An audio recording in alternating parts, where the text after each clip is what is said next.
Hello hello hello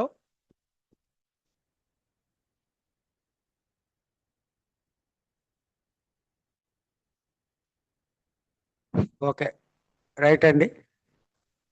good evening advocates. ఈరోజు ఏంటంటే ఒక సివిల్ లా చూస్తాం, రేపేమో ఒక స్పెషల్ లా, తర్వాత రోజేమో క్రిమినల్ లా చూస్తాం. ఈవేళ మనం మ్యారేజ్ లాస్లో హిందూ మ్యారేజ్ యాక్ట్ చూస్తాం. Hindu marriage act.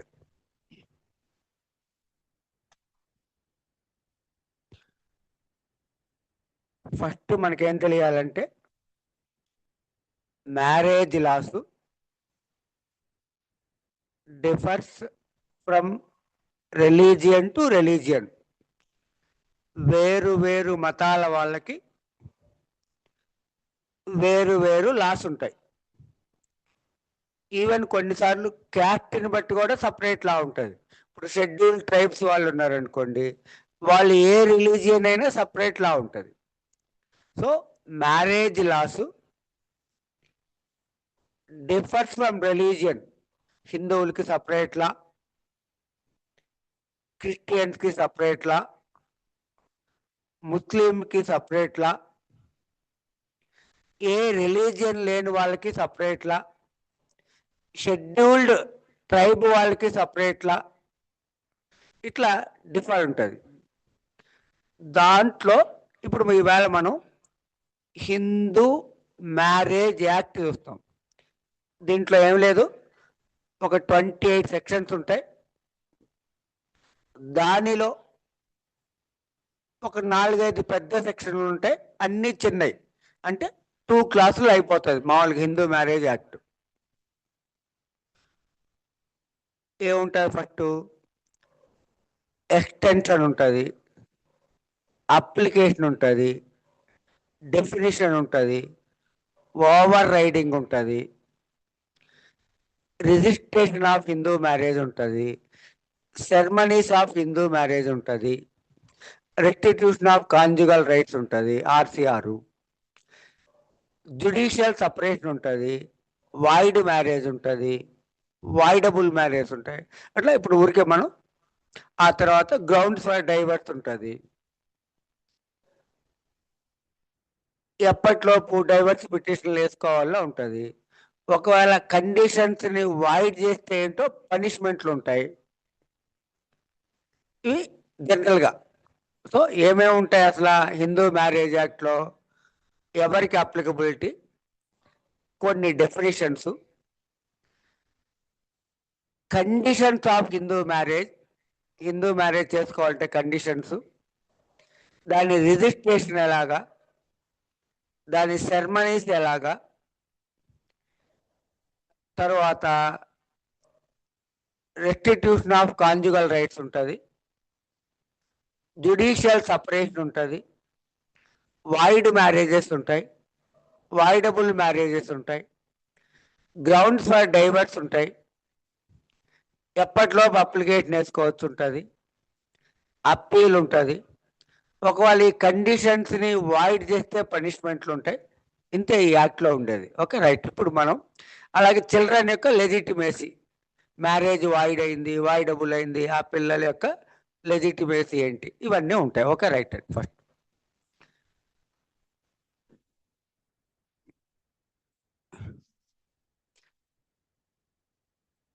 ఈరోజు మనం హిందూ మ్యారేజ్ యాక్ట్ 1955 చేస్తాం. Hindu marriage act 1955. దీంట్లో ఒక 28 సెక్షన్స్ ఉంటాయి. ఇది కేమ్ ఇన్ టు ఫోర్స్ వచ్చేసి 17th June.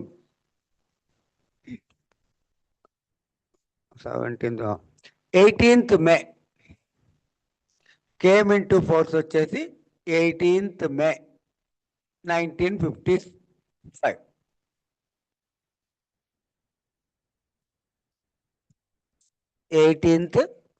May 1955 came in to force. So ఇప్పటివరకు ఏంటంటే Hindu marriage act 1959, 1955 consists of 28 sections. Came into force వచ్చి 18th May 1955. ఇంతవరకు ఓకే రైట్. ఫస్ట్ వరుసగా ఒక 10 సెక్షన్స్ చూస్తాం అసలు ఏమి ఉంటుంది.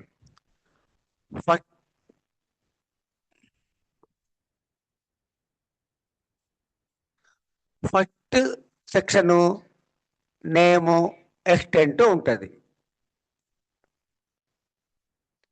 నేమ్ అంటే Hindu marriage act 1955 name. Extent అంటే whole India, applicable to whole India.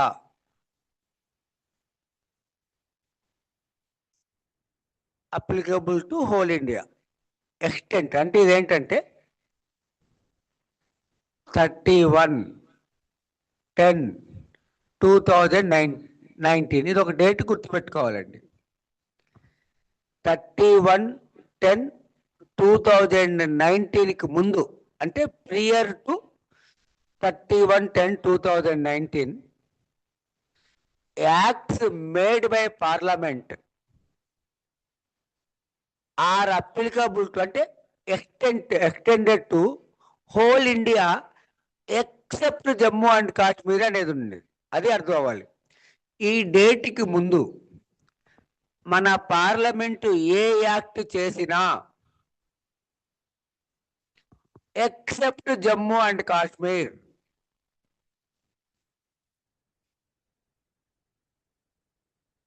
నెమ్మదిగా చెప్తున్నా నేను, లా చదవని వాళ్ళకి కూడా అర్థం అవుతుంది.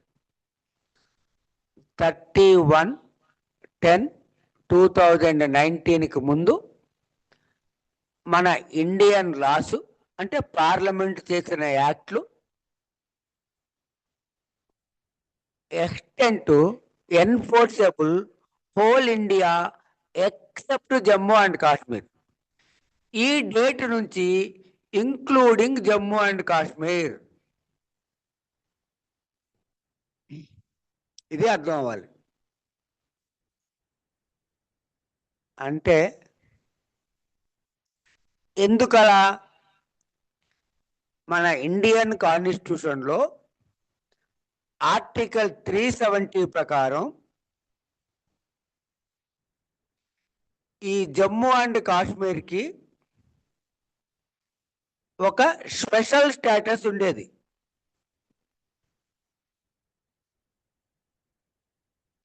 ఈ డేట్ వరకు 31/10/2019 వరకు ఇండియన్ కాన్స్టిట్యూషన్లో ఆర్టికల్ 30 ప్రకారం జమ్మూ కాశ్మీర్కి ఒక స్పెషల్ స్టేటస్ ఉండేది. అది ఈ డేట్న రిపీల్డ్ తీసేసారు. అది అర్థం అవ్వాలి. అసలు ఏంటి ఆ స్పెషల్ స్టేటస్?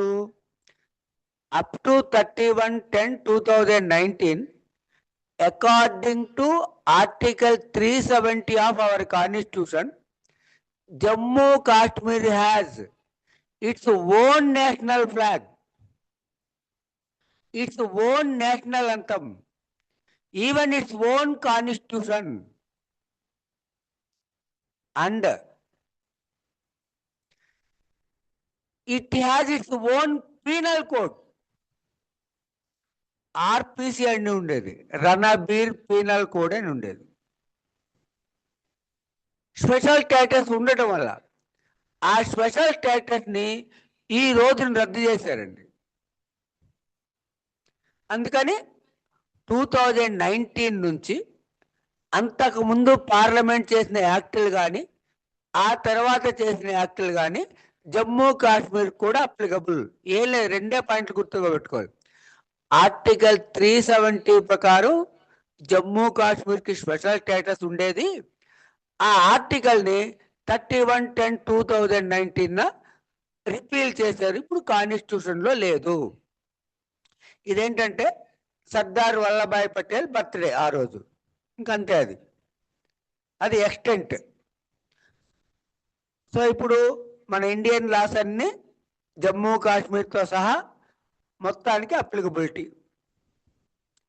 అది సెక్షన్ 1. సో సెక్షన్ 1లో ఏముంటుందంటే నేము, ఎక్స్టెంట్ అంతే. Hindu marriage act 1955 came in to force 18th May 1955.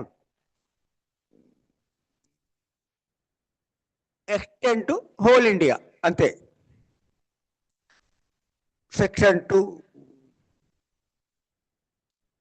దీంట్లో అప్లికేషన్ ఉంటుంది. కొంచెం సెమినార్కి వచ్చిన వాళ్ళప్పుడు కొంచెం చేసాము, ఇప్పుడు వివరంగా చేస్తాం. అప్లికేషన్ అంటే అసలు ఈ హిందూ మ్యారేజ్ యాక్ట్ ఎవరికి అప్లికబుల్, ఈ యాక్ట్ ప్రకారం ఈ దేశంలో హిందువులంటే ఎవరు. ఇప్పుడు ఏమనుకున్నాం మనం, క్రిస్టియన్ మ్యారేజ్ యాక్ట్ క్రిస్టియన్స్కి, ముస్లిం మ్యారేజ్ డైవర్స్ యాక్ట్లు ముస్లింలకి, స్పెషల్ మ్యారేజ్ యాక్ట్ ఉంటుంది ఏ రిలీజన్ వాళ్ళకైనా, సిక్ రిలీజన్ వాళ్ళకి సపరేట్ యాక్ట్లు ఉంటాయి. ఇట్లా రకరకాల రిలీజియన్ పేర్ల మీద రకరకాల యాక్ట్లు ఉన్నాయి. ఇప్పుడు మనం ఏమనుకున్నాం అంటే హిందూ మ్యారేజ్ యాక్ట్ హిందువులకి అని చెప్పాం.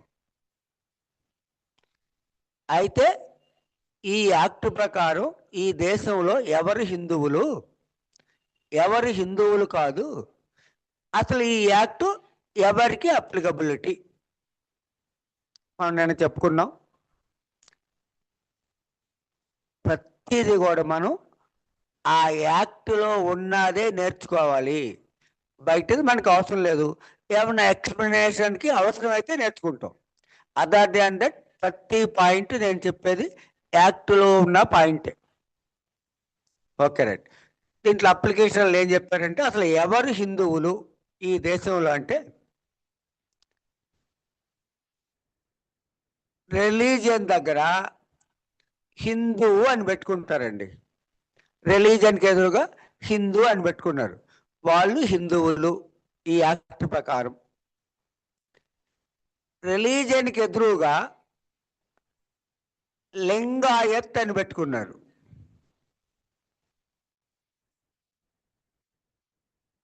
ఇంకా వాళ్ళు హిందూ అని పెట్టుకోరు, క్రిస్టియన్ అని పెట్టుకోరు, ఓన్లీ లింగాయత్ అని పెట్టుకుంటారు. హిందూ అని పెట్టుకోరు, లింగాయత్ అని పెట్టుకుంటారు, వాళ్ళు కూడా హిందువులు. వీరశైవ అని పెట్టుకుంటారు,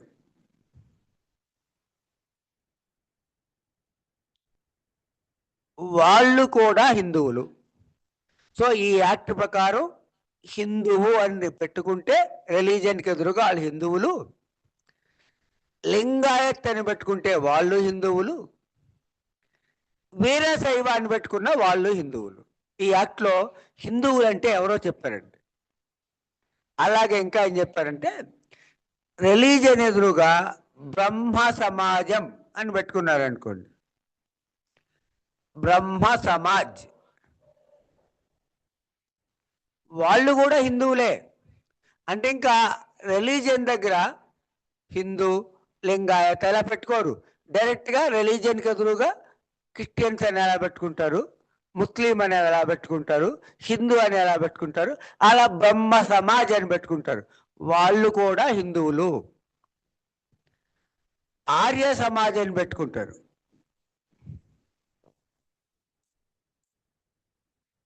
వాళ్ళు కూడా హిందువులు.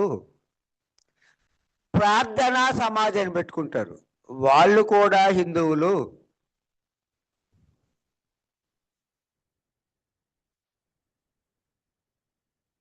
అంటే చూడండి, ఇప్పుడు ఈ లింగాయత్ అనేది కర్ణాటకలో ఎక్కువ ఉంటారు, వీరశైవ తమిళనాడులో ఎక్కువ ఉంటారు, బ్రహ్మ సమాజం, ఆర్య సమాజం, ప్రార్థనా సమాజం కొంచెం నార్త్ ఇండియాలో ఎక్కువ ఉంటుంది.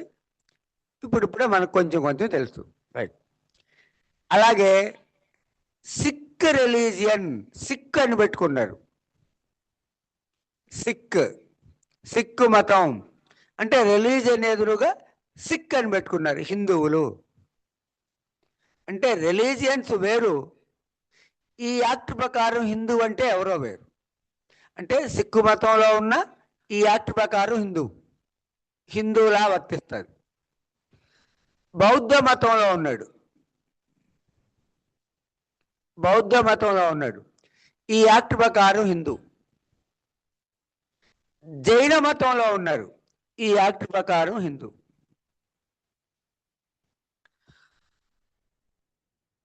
సో ఈ యాక్ట్లో ఒక 9 ఫార్మ్స్ ఆఫ్ డిఫరెంట్ రిలీజియన్స్ని ఈ యాక్ట్ కోసం హిందువులు అని చెప్పారండి. సో ఇప్పుడు ఈ యాక్ట్లో హిందువులు ఎవరు అంటే హిందూ, లింగాయత, వీరశైవ, బ్రహ్మ సమాజ, ఆర్య సమాజ్, ప్రార్థనా సమాజ్, సిక్, బౌద్ధ, జైన. ఈ 9 మంది హిందువులు అని ఈ యాక్ట్లో సెక్షన్ 2లో చెప్పారు. అంతేగాని మనం హిందువులు అంటే ఎవరంటే మనం సొంతం రాయకూడదు. హిందువులు ఓకే ఆల్ ఓవర్ ఇండియా ఉంటారు. లింగాయత్తులు తమిళనాడులో ఎక్కువ ఉంటారు.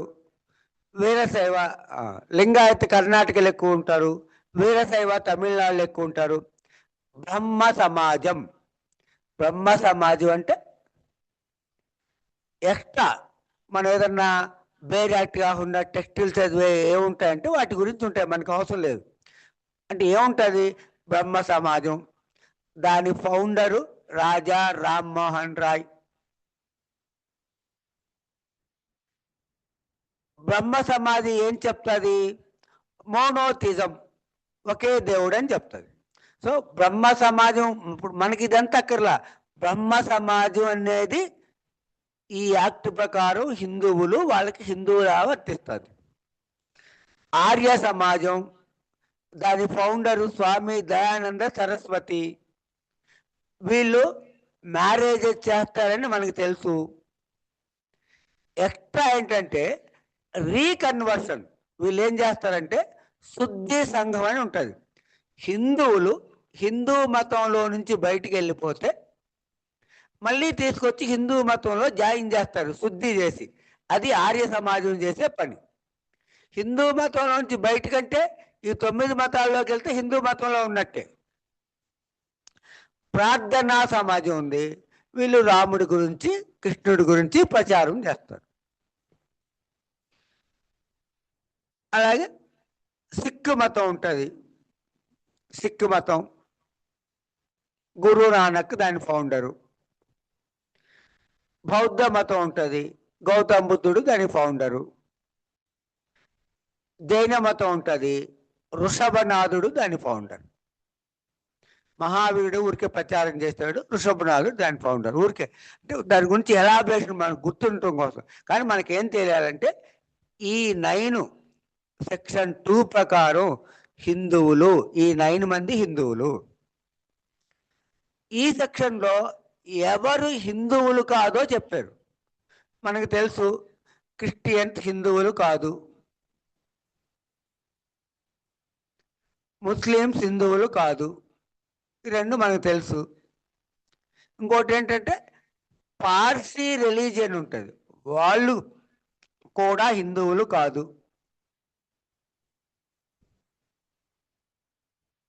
ఇంకోటి జ్యూ మతం ఉంటుంది, జ్యూస్, యూదులు. ఆ జ్యూస్ కూడా హిందువులు కాదు.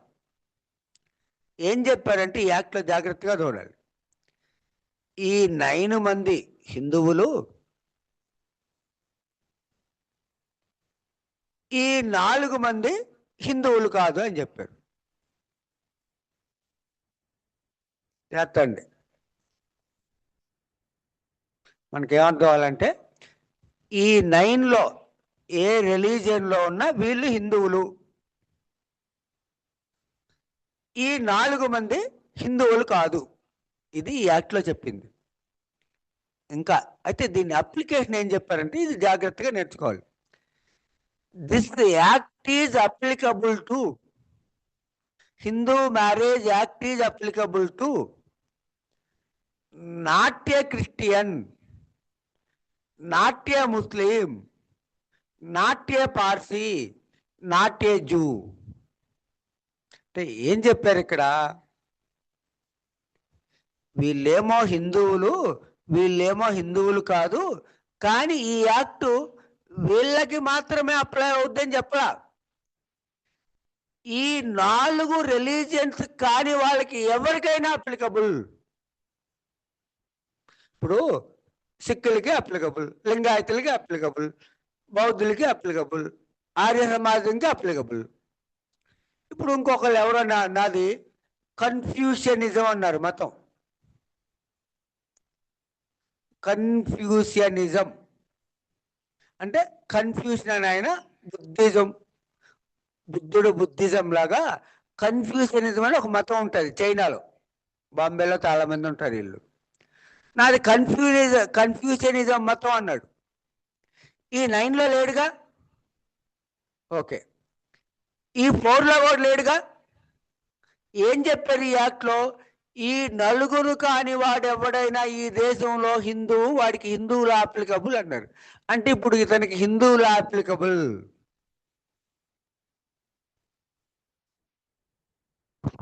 లేదు, ఇంకో ఆయన నాది జొరాస్ట్రియన్ మతం అన్నాడు.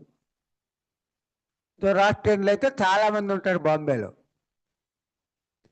జొరాస్ట్రియన్ అంటే జొరాస్ట్రియనిజం ఉంటుంది, దాని ఫౌండర్ జొరాస్ట్రియన్. ఇది ఇరాను, అది చైనా. ఇప్పుడు ఈ దేశంలో జొరాస్ట్రియన్స్ ఉన్నారు. ఈ జొరాస్ట్రియన్కి ఈ దేశంలో ఏ మ్యారేజ్ లా వర్తిస్తుందంటే హిందూ మ్యారేజ్ లా వర్తిస్తుంది. లేదు, ఒక ఆయన నాకు అసలు ఏ మతం లేదండి, నేను దేవుడిని నమ్మను, ఐ ఆమ్ సెక్యులర్ అన్నాడు. ఈ 4 మతాల్లో లేడుగా. ఈ దేశంలో హిందూ యాక్ట్లు వర్తిస్తాయి. సో వెరీ క్లియర్గా ఈ యాక్ట్లు ఏం చెప్పారు, వీళ్ళు హిందువులు కాదని చెప్పారు. ఈ యాక్ట్ గురించి మాత్రం ఏం చెప్పారంటే ఈ 4 కాని వాళ్ళకి ఎవరైనా Hindu laws applicable. So Hindu marriage is applicable to all religions in India except Christian, Muslim, Parsi and Jew. అదండి చక్కగా అర్థం అవ్వాలి. ఇక్కడేమో హిందువులు వీళ్ళని చెప్పారు, వీళ్ళేమో హిందువులు కాదని చెప్పారు. కానీ ఈ యాక్ట్ ఎవరికి వర్తిస్తుంది? ఈ 4 మతాలు కాని వాళ్ళకి ఎవరికైనా వర్తిస్తుంది. అది జాగ్రత్తగా అర్థం అవ్వాలి. సో హిందూ మ్యారేజ్ యాక్ట్ ఎవరి కోసం అంటే 4 మతాలు కాని వాళ్ళ కోసం. చూడండి, ఇప్పుడు ఒక మాట చెప్తాను, మీకు అర్థం అవ్వాలి. ఆర్య సమాజం వాళ్ళు చేసే పని ఏంటంటే హిందూ మతంలో నుంచి ఎవరైనా వేరే మతంలోకి వెళ్తే తిరిగి రీకన్వర్ట్ చేస్తాడు, హిందూ మతంలోకి తీసుకొస్తారు శుద్ధి చేసి. హిందూ మతంలోకి తీసుకురావాలంటే ఎక్కడి నుంచి తీసుకురావాలి? ఎవరైనా హిందువులు ఈ 4 మతాల్లోకి వెళ్ళిపోతేనే. హిందువులు హిందూ మతం కాని మతాల్లోకి వెళ్ళడం అంటే ఏంటి? ఈ 4 మతాల్లోకి వెళ్తేనే. సో ఈ దేశంలో హిందువులు కాని వాళ్ళు, హిందూ యాక్ట్ వర్తించని వాళ్ళు ఎవరంటే క్రిస్టియన్, ముస్లిం, పార్సీ, జూ. ఇదే not only Hindu marriage act, Hindu succession act, Hindu adoption act ఉంటుంది, మెయింటెనెన్స్ యాక్ట్ ఉంటుంది, గార్డియన్షిప్ యాక్ట్ ఉంటుంది, మైనారిటీ యాక్ట్ ఉంటుంది, హిందూ రీవిడో మ్యారేజ్ ఉంటుంది.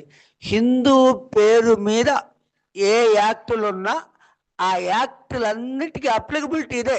సెక్షన్ 2లోనో 3లోనో ఉంటుంది యాక్ట్ని బట్టి. ఓకే అండి, వెరీ క్లియర్గా అప్లికబిలిటీ. ఇప్పుడు according to Hindu marriage act who are Hindus అంటే 9 మంది రాయాలి. According to section 2 of Hindu marriage who are not Hindus అంటే 4 రాయాలి. But this act is applicable to అంటే applicable to not a Christian, not a Muslim, not a Parsi, not a Jew. అది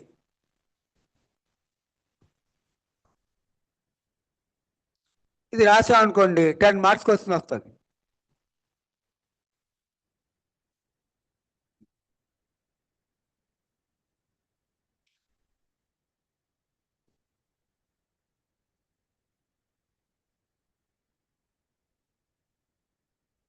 ఒకరిని జాగ్రత్తగా అర్థం చేసుకోవాలి. నేను స్పీడ్గా చెప్పట్లా, స్లోగా చెప్తున్నాను, నెమ్మదిగా మీ భాషలో చెప్తున్నా, according to your standard. Basic తెలియకపోయినా అర్థం అవుతుంది. దీనికి అంతకుముందు మనకు తెలిసి ఉండాల్సిన అవసరం ఏమీ లేదు. రైట్. తర్వాత సెక్షన్ 3 ఉంటుందండి, డెఫినిషన్స్.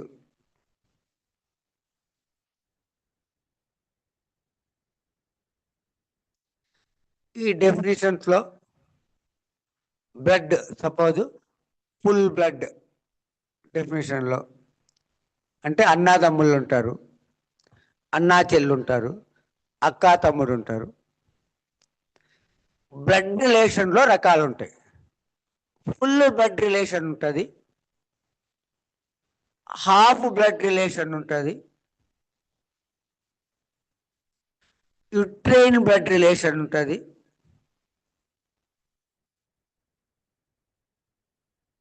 అడాప్షన్ బ్లడ్ ఉంటుంది. అంటే బ్లడ్ రిలేషన్స్ 4 టైప్స్.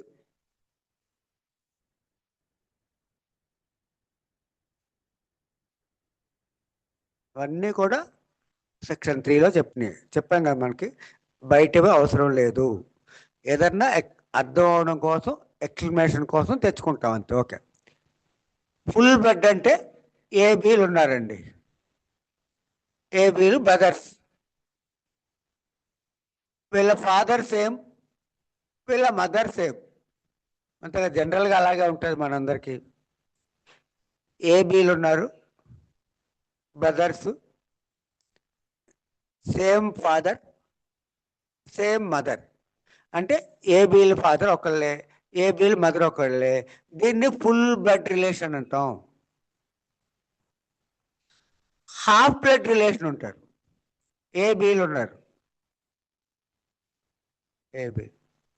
ఏబీలకి ఒకే father, same father. Mothers are different. A mother వేరు, బి మదర్ వేరు. ఏబీలు అన్నదమ్ముళ్ళు, ఏబీలుకి ఒకే ఫాదరు, ఏ మదర్ వేరు, బి మదర్ వేరు. చాలా మంది ఉంటారు కదా, ఇద్దరు వైఫ్లు ఉన్న చోట ఉండొచ్చు, ఒక వైఫ్ చనిపోతే ఇంకో వైఫ్ని చేసుకున్న వాళ్ళు ఉండొచ్చు, రకరకాలు ఉంటారు. సో ఏబీలకి బ్లడ్ రిలేషన్లో ఏబీలకి ఒకే father, common father, different mothers. A mother వేరు, బి మదర్ వేరు. వాళ్ళిద్దరిని హాఫ్ బ్లడ్ రిలేషన్. సో ఇక్కడ ఏబీలు ఏ రిలేషన్ అంటే half blood relation. Means mothers are different but father is same. Uterine blood, ఏబీలు ఉన్నారు, ఏబీలు ఉన్నారు, సేమ్ మదర్, ఒకే ఆమె, same mother, different fathers. A father వేరు, బి ఫాదర్ వేరు. అంతే కదా. ఇప్పుడు లేడీస్ కూడా హస్బెండ్ చనిపోయిన తర్వాత ఇంకోళ్ళు చేసుకోవచ్చు. సో అట్లా సేమ్ మదర్, ఏబీలకి ఒకే మదర్, ఏ ఫాదర్ వేరు, బి ఫాదర్ వేరు. That blood relation between A and B is known as uterine blood. Uterine అంటే తెలుసు కదా మనకి, యుట్రైన్ అంటే గర్భసంచి. వీళ్ళందరూ ఒకే గర్భంలో నుంచి వచ్చారు, ఇక్కడ వేరు వేరు గర్భాల్లో నుంచి వచ్చారు. అడాప్షన్,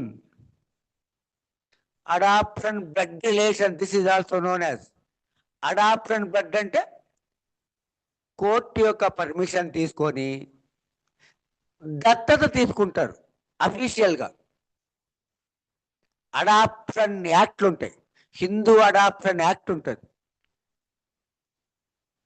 ఈ అడాప్షన్కి చాలా ఏజెన్సీలు ఉంటాయి. Central adoption agency, state adoption agency, district adoption resource authority, ఇట్లా చాలా ఉంటాయి. ఫారిన్కి అడాప్షన్ ఎలా ఇవ్వాలి, ఇంటర్నల్ కంట్రీలో అడాప్షన్ ఇవ్వాలి, ఎవరిని అడాప్షన్ ఇవ్వాలి, అసలు హీఈజ్ ఎలిజిబుల్ ఫర్ అడాప్షన్ ఎవరు ప్రకటించాలి, ఎవరికి ఇవ్వాలి.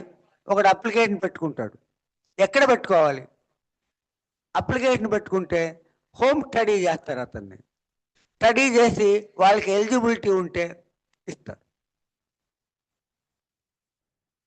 ఎలిజిబిలిటీ ఉంటే ప్రాస్పెక్టివ్ అడాప్టివ్ పేరెంట్స్ అంటారు. వీళ్ళకి ఎలిజిబిలిటీ ఉంది, దానికి కొన్ని రూల్స్ ఉంటాయి. Okay, right. So adoption blood 4 బ్లడ్లు ఉంటాయి. అంటే ఇక్కడ హిందూ మ్యారేజ్ యాక్ట్లో ఎప్పుడైనా బ్రదర్ సిస్టర్ అండ్ రిలేషన్ చెప్తే, 2 బ్రదర్స్ అండ్ రిలేషన్ చెప్తే, ఈ బ్లడ్లన్నీ తర్వాత ఇప్పుడు మనకేంటంటే ఓన్లీ టైప్స్ ఆఫ్ బ్లడ్స్ నేర్చుకున్నాం. ఈ డెఫినేషన్లో కూడా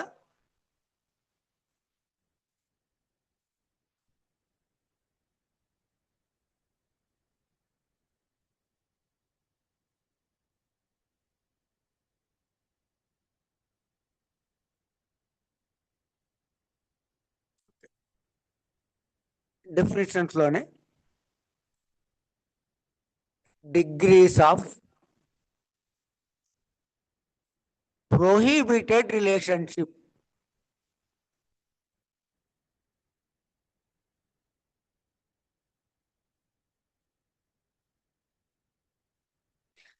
Degrees of prohibited relationship అంటే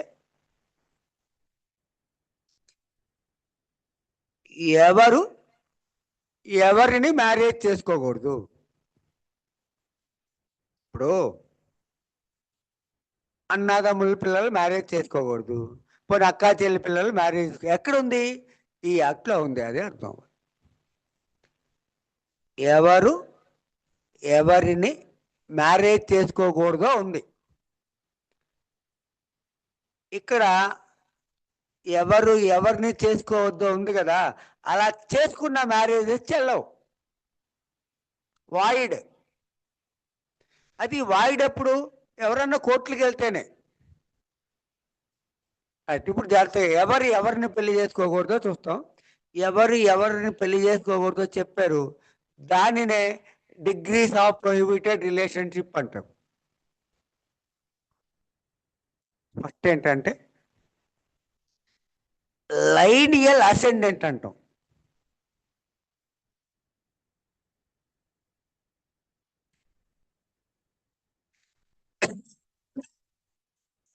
లైనియల్ అసెండెంట్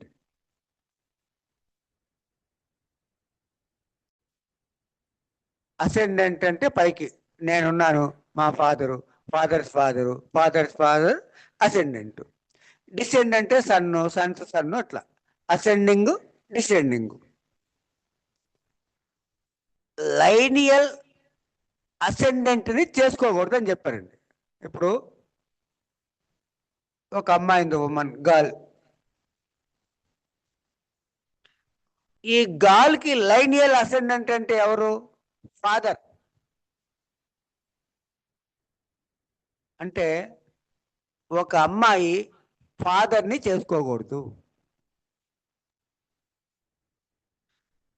ఫాదర్ని చేసుకోకూడదు.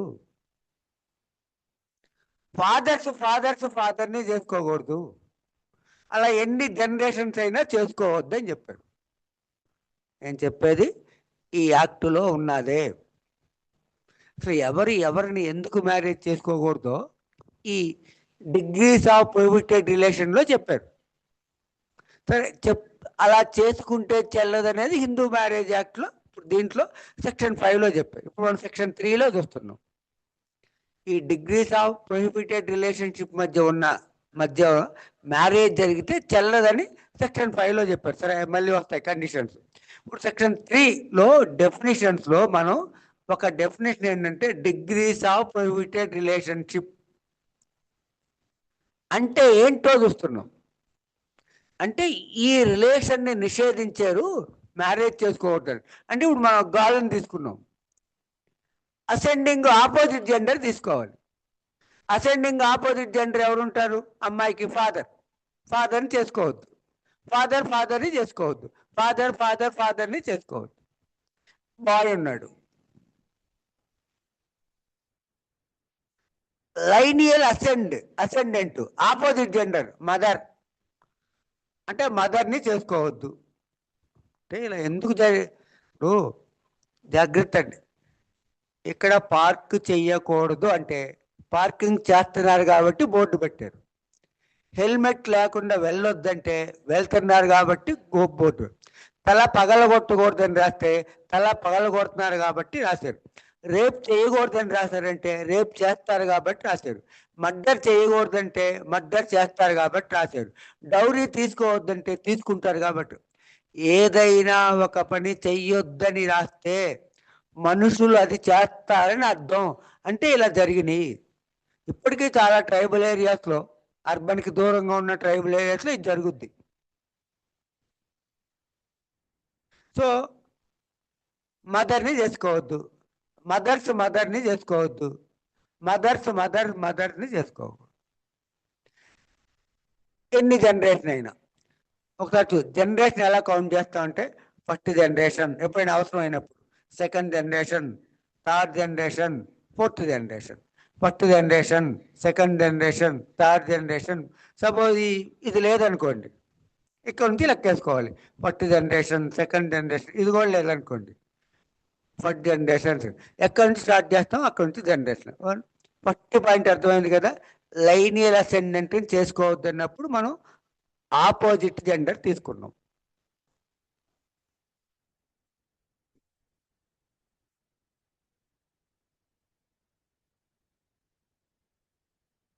ఇప్పుడు చూడండి, వైఫ్ ఆర్ హస్బెండ్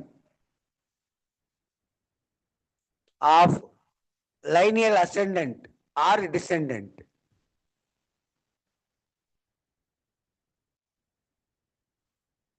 ఫస్ట్ కాంటినెంట్ ఫస్ట్ కూడా మళ్ళీ చెప్తా జాగ్రత్తగా.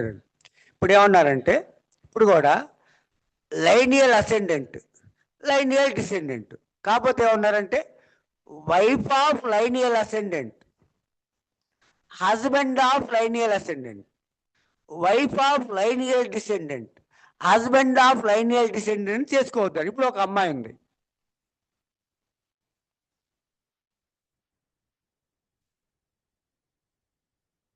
ఒక అమ్మాయి ఉంది.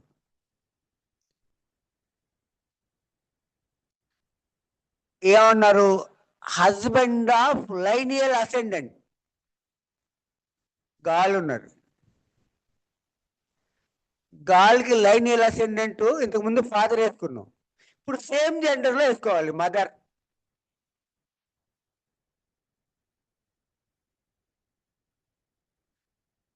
మదర్ యొక్క హస్బెండ్ అని చేసుకోవద్దు అన్నారు. మదర్ యొక్క హస్బెండ్ అంటే ఫాదర్ కాదు. ఫాదర్ అయితే ఫాదర్ అని పైన చెప్పేశాడు, రెండో హస్బెండ్ ఎవరో ఉంటారు ఆ మదర్కి. సో మదర్ యొక్క హస్బెండ్ అంటే నాట్ ఫాదర్. ఇప్పుడు ఒక అబ్బాయి ఉన్నాడు, నేను చెప్పుకున్నాం ఫాదర్స్ విడో అంటే ఫాదర్ వైఫ్. ఇతను మదర్ అయితే మదరే అంటాం, ఇతను మదర్ కాదు కాబట్టి ఫాదర్స్ విడో అన్నాం. ఇన్ ద సేమ్ వే ఒక అమ్మాయిని తీసుకున్నాం, ఆ అమ్మాయి ఆపోజిట్ జెండర్లో వాళ్ళ ఫాదర్ని మ్యారేజ్ చేసుకోకూడదని ఇంతకుముందు చెప్పేసుకున్నాం. లైనియల్ అసెండెంట్ ఇక్కడ హస్బెండ్ ఆఫ్ లైనియల్ అసెండెంట్. ఒక అమ్మాయి ఉంది, ఆ అమ్మాయికి లైనియల్ అసెండెంట్ సేమ్ జెండర్లో మదర్ యొక్క హస్బెండ్ని చేసుకోకూడదు. మదర్ యొక్క హస్బెండ్ అంటే not father of this girl. అలాగే మదర్స్ హస్బెండ్. అలా ఇక్కడ డిసెండింగ్ కూడా చెప్పాడు. డిసెండింగ్లో వీళ్ళ డాటర్ ఉంటుంది, గాలి యొక్క డాటర్. ఈ డాటర్ యొక్క హస్బెండ్ని చేసుకోకూడదు. డాటర్ యొక్క హస్బెండ్ అంటే అల్లుడే. డాటర్ ఉంటుంది, ఈ హస్బెండ్ని కూడా చేసుకోవచ్చు. సో లైనియల్ అసెండెంట్లో మదర్ యొక్క హస్బెండ్ని చేసుకోకూడదు, not father of this girl. అలాగే డాటర్ ఉంటుంది డిసెండింగ్లో, డాటర్ యొక్క హస్బెండ్ని చేసుకోకూడదు. జెండర్ మార్చి చూస్తాం. ఇప్పుడు బాయ్ని తీసుకున్నాం. బాయ్ ఆపోజిట్ జెండర్లో మదర్ని చేసుకోకూడదని ఇంతకుముందు వచ్చింది. వైఫ్ ఆఫ్ లైనియల్ అసెండెంట్, ఇతను ఫాదర్ ఉన్నాడు, ఫాదర్ యొక్క వైఫ్ని చేసుకోకూడదు. ఫాదర్ యొక్క వైఫ్ అంటే ఇతని మదర్ కాదు, ఇద్దరు వైఫ్లు ఉండొచ్చు, ముగ్గురు ఉండొచ్చు. సో ఫాదర్ యొక్క వైఫ్ని, ఫాదర్స్ యొక్క వైఫ్ని చేసుకోకూడదు, సన్ యొక్క వైఫ్ని చేసుకోకూడదు. డిసెండింగ్ లో సన్ యొక్క వైఫ్, సన్ యొక్క వైఫ్. లైనియల్ అసెండెంట్ అన్నప్పుడు ఆపోజిట్ జెండర్ చూసుకున్నాం. Wife of lineal ascendant or descendant, husband of lineal ascendant descendant అన్నప్పుడు ఆపోజిట్ తీసుకోవాలి.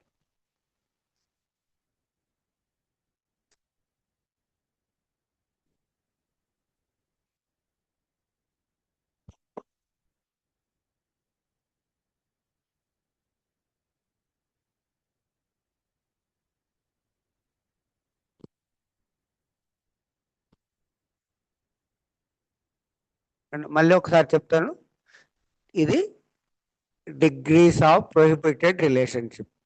దీంట్లో ఒక అమ్మాయిని తీసుకున్నాం, ఫస్ట్ అమ్మాయిని చూస్తాం. ఈ అమ్మాయి లైనియల్ అసెండెంట్ని మ్యారేజ్ చేసుకోకూడదు. లైనియల్ అసెండెంట్ అంటే వీళ్ళ ఫాదర్, ఆపోజిట్ జెండర్లో ఫాదర్ని మ్యారేజ్ చేసుకోకూడదు. ఫాదర్ చేసుకోవద్దు, ఫాదర్ చేసుకోవద్దు. మళ్ళీ ఇదే అమ్మాయి గురించి సెకండ్ దాంట్లో ఏం చెప్పారంటే,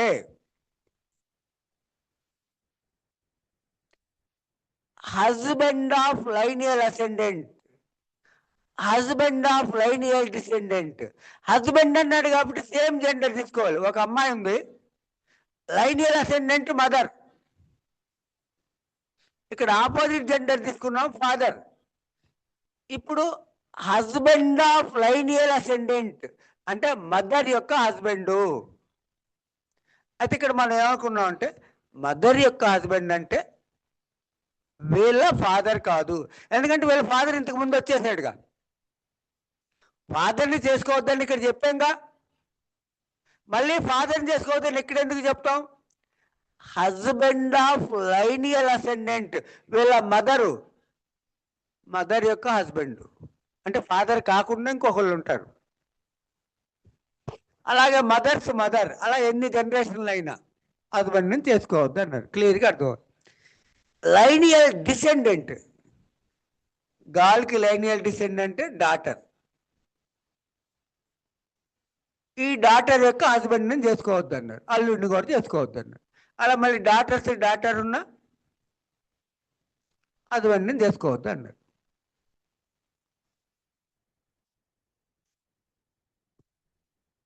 ఓకే అండి,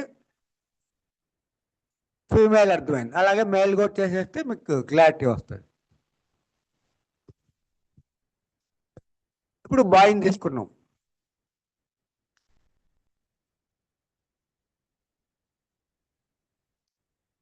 లైనియల్ అసెండెంట్ని చేసుకోవద్దు అన్నాడు. బాయ్ ఎవరిని చేసుకుంటాడు? Opposite gender. ఇప్పుడు ఇతను మదర్ని చేసుకోవద్దు, మదర్ని చేసుకోవద్దు. ఏం డౌట్ పడకూడదు, అలా చేసుకోవద్దని రాస్తే చేసుకుంటారు అని అర్థం. ఆపోజిట్. ఇప్పుడు సెకండ్ పాయింట్ ఏం చెప్పారంటే, wife of lineal ascendant, wife of lineal descendant. Wife of lineal ascendant అంటే ఈ బాయ్కి అదే జెండర్లో ఫాదర్, ఇతని వైఫ్. అయితే ఫాదర్స్ వైఫ్ అంటే ఇతని మదర్ కాదు, మదర్ కాకుండా ఇంకో వైఫ్ ఉంది ఫాదర్కి. అలాగే ఫాదర్స్ వైఫ్. ఇతను సన్ వైఫ్ని చేసుకోకూడదు, అంటే కోడల్ని చేసుకోకూడదు. సన్ వైఫ్ని చేసుకోకూడదు. అది ఓకే అండి, 2 పాయింట్లు అర్థమైంది మనకి.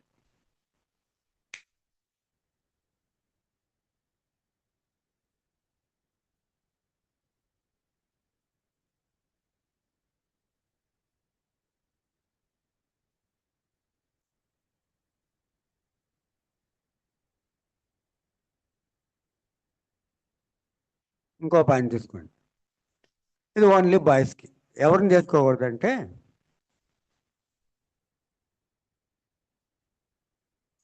వైఫ్ ఆఫ్ బ్రదర్,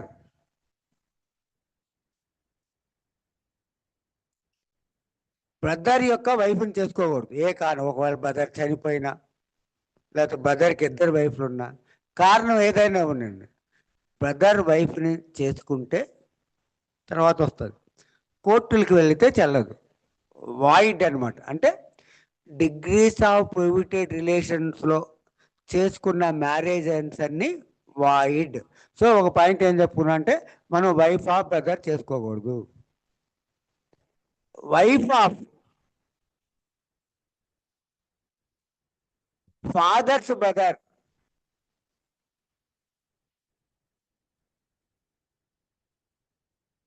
ఇంతకుముందు ఆల్రెడీ ఫాదర్ యొక్క వైఫ్ని చేసుకోవద్దని చెప్పారు. ఫాదర్ యొక్క బ్రదర్ ఉంటారు, చిన్నాన్న పెదనాన్న, వాళ్ళ వైఫ్ని కూడా చేసుకోకూడదు. సో వైఫ్ ఆఫ్ బ్రదర్ వైఫ్ని చేసుకోవద్దు, అన్న వైఫ్నో తమ్ముడు వైఫ్నో. వైఫ్ ఆఫ్ ఫాదర్స్ బ్రదర్, చిన్నాన్న వైఫ్నో పెద్దనాన్న వైఫ్నో చేసుకోవద్దు అని చెప్పారు. Wife of mother's brother,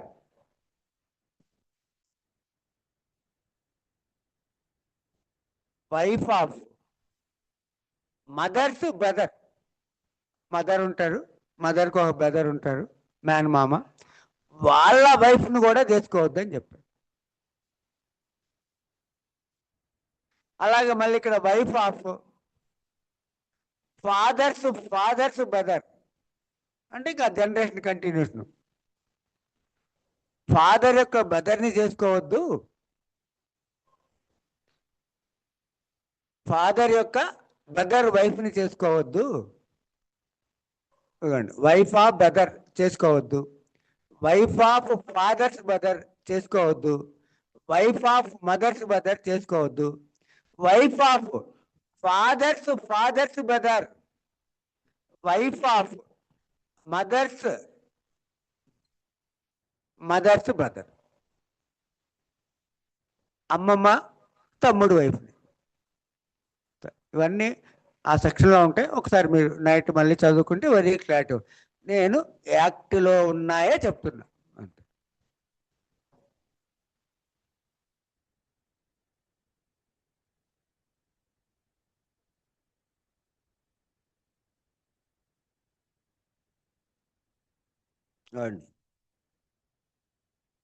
brother and sister, brother and sister marriage చేసుకోవచ్చా చేసుకోకూడదని మనకు తెలుసు, అది ఇక్కడ రాశాడు. బ్రదరు సిస్టరు మ్యారేజ్ చేసుకోవద్దని రాశాడు, అది అర్థం అవ్వాలి. బ్రదరు సిస్టరు మ్యారేజ్ చేసుకోవద్దని ఈ యాక్ట్లో రాశారు. తర్వాత ఇంకా అంకుల్ నీస్,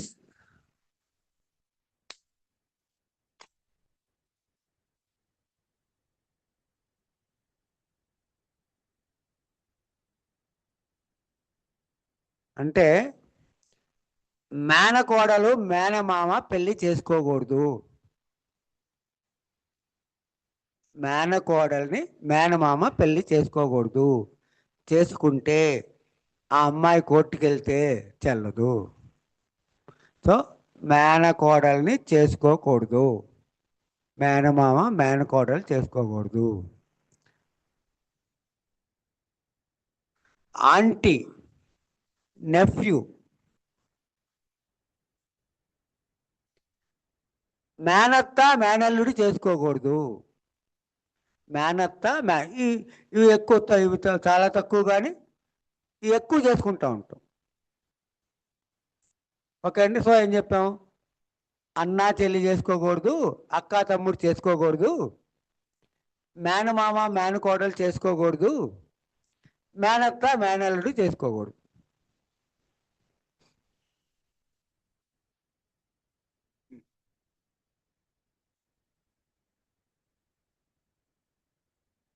అలాగే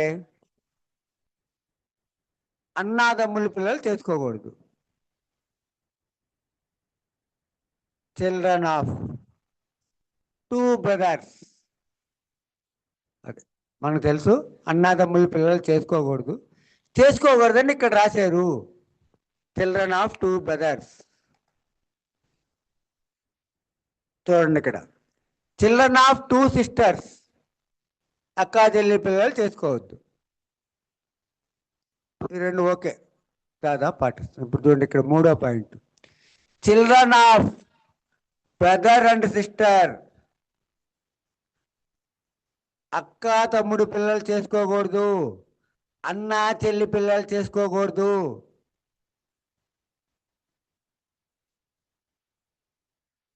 అన్నా తమ్ముల పిల్లలెంతో, అక్క చెల్లి పిల్లలెంతో, అన్నా చెల్లి పిల్లలు కూడా అంతే blood రిలేషన్స్లో.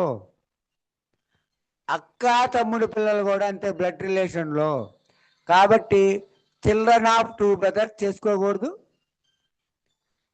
Children of two sisters చేసుకోకూడదు, children of brother and sister చేసుకోకూడదు.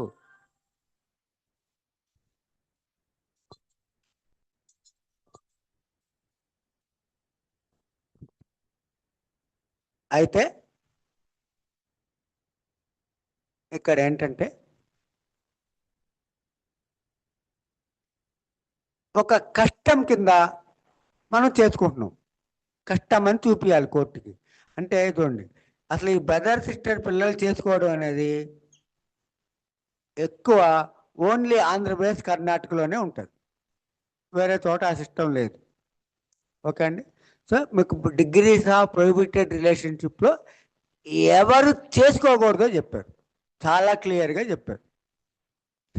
కొంచెం మళ్ళీ దీన్ని ఎక్స్ప్లెయిన్ చేసుకుంటే ఇంకా కొంచెం ఎక్కువ ఉంటుంది, కానీ యాక్ట్లో దాని ప్రకారం ప్రతి పాయింట్ చెప్పుకున్నాం మనం. సో డెఫినేషన్స్లో ఇంపార్టెంట్ డెఫినేషన్ చెప్పుకున్నాం. ఇంకొక డెఫినేషన్ ఉంటాయి డెఫినేషన్స్లో.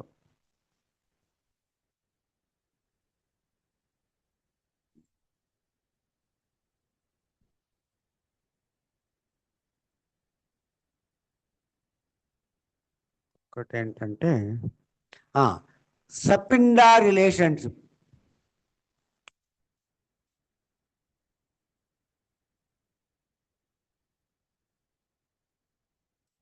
సపిండా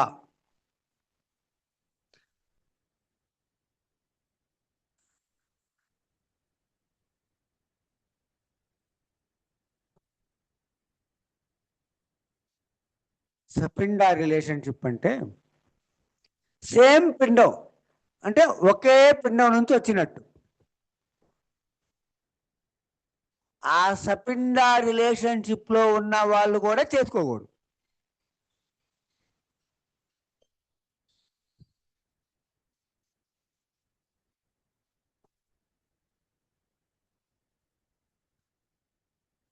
సపిండా రిలేషన్షిప్ అలా ఒకే పిండం నుంచి వచ్చిన వాళ్ళని సపిండా. సపిండా అంటే సేమ్ పిండం. ఇప్పుడు ఇదేంటంటే,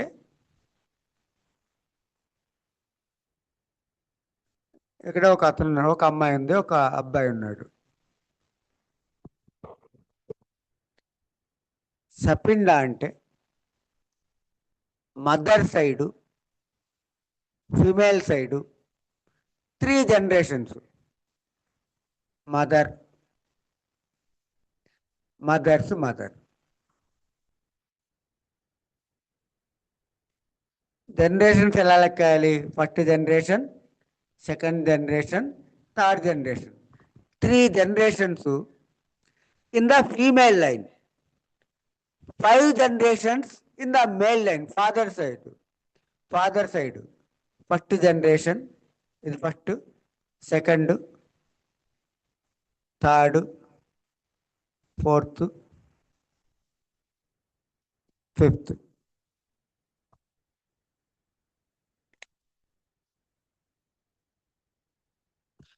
జరుగుతుండే.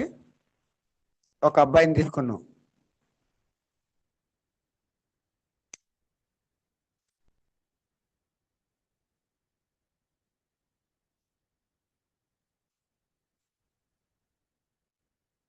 ఒక 1 minute అమ్మా, దీంట్లో ఇంకేయాలి.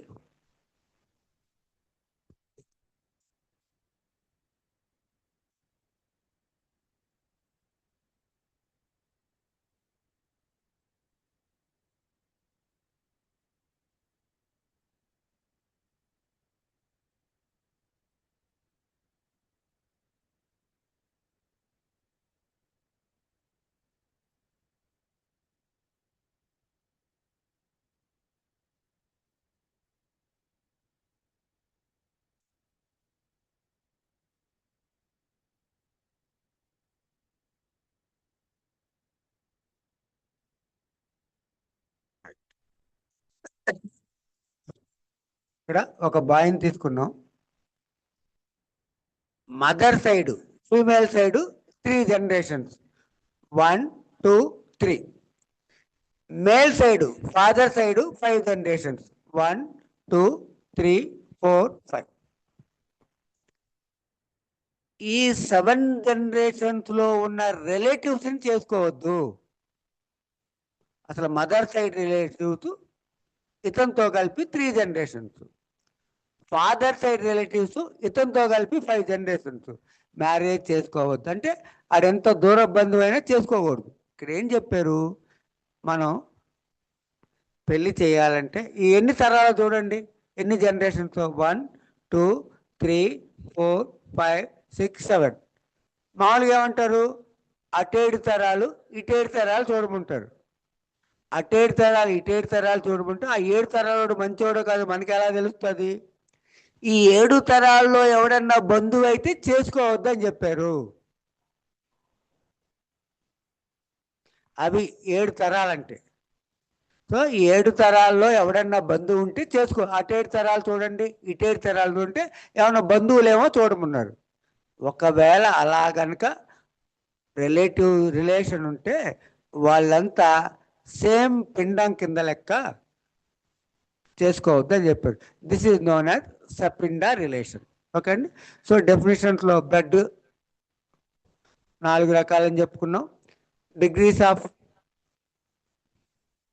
ప్రొహిబిటెడ్ రిలేషన్షిప్లో మెయిన్ మనకి ఏంటంటే బ్రదర్ అండ్ సిస్టర్ పిల్లలు చేసుకోవద్దు అని చెప్పారు. ఎక్స్ట్రా అంకులు నీసు కూడా చేసుకోవద్దు అని చెప్పారు. అంటే అవి మనం ఇక్కడ జరుగుతాయి కాబట్టి. అయితే అదేంటంటే ఒక లోకల్ కస్టమ్ కింద మనం ప్రూవ్ చేసుకుంటే కోర్టుకి వెళ్ళినా చెల్లుతుంది. చెప్పాం కదా, ఆ లోకల్ కస్టమ్స్ మనకి లోకల్లోనే ఉంటాయి. ఎక్కువ ఆంధ్రప్రదేశ్, కర్ణాటకలో ఉంటాయి. డిఫర్ అవుతా ఉంటాయి స్టేట్ నుంచి స్టేట్. క్యాస్ట్లు కూడా ఇప్పుడు రెడ్డి క్యాస్ట్ ఉంది ఆంధ్రప్రదేశ్లో, అప్పర్ క్యాస్ట్. కర్ణాటక వెళ్తే బీసీ, ఉత్తరప్రదేశ్ వెళ్తే ఎస్సీ. అలా ఈ క్యాస్ట్లు, రిలీజన్లు అన్నీ మారుతూ ఉంటాయి, కస్టమ్స్ అన్నీ మారుతూ ఉంటాయి.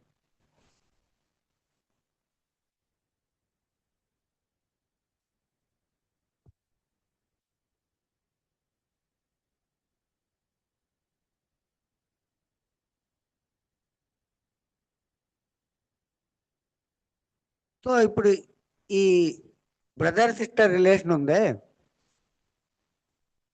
ఫాదర్ సన్ రిలేషన్ ఉంది, మదర్ డాటర్ రిలేషన్ ఉంది. ఈ రిలేషన్లు ఏ బ్లడ్ అయినా, అంటే ఫుల్ బ్లడ్ అయినా అది డిగ్రీస్ ఆఫ్ ప్రొహిబిటెడ్ రిలేషన్లోకి వస్తాడు.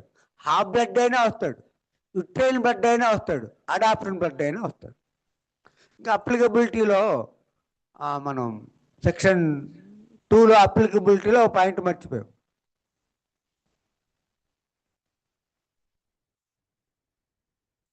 హిందువులు అంటే ఎవరో చెప్పుకున్నాం.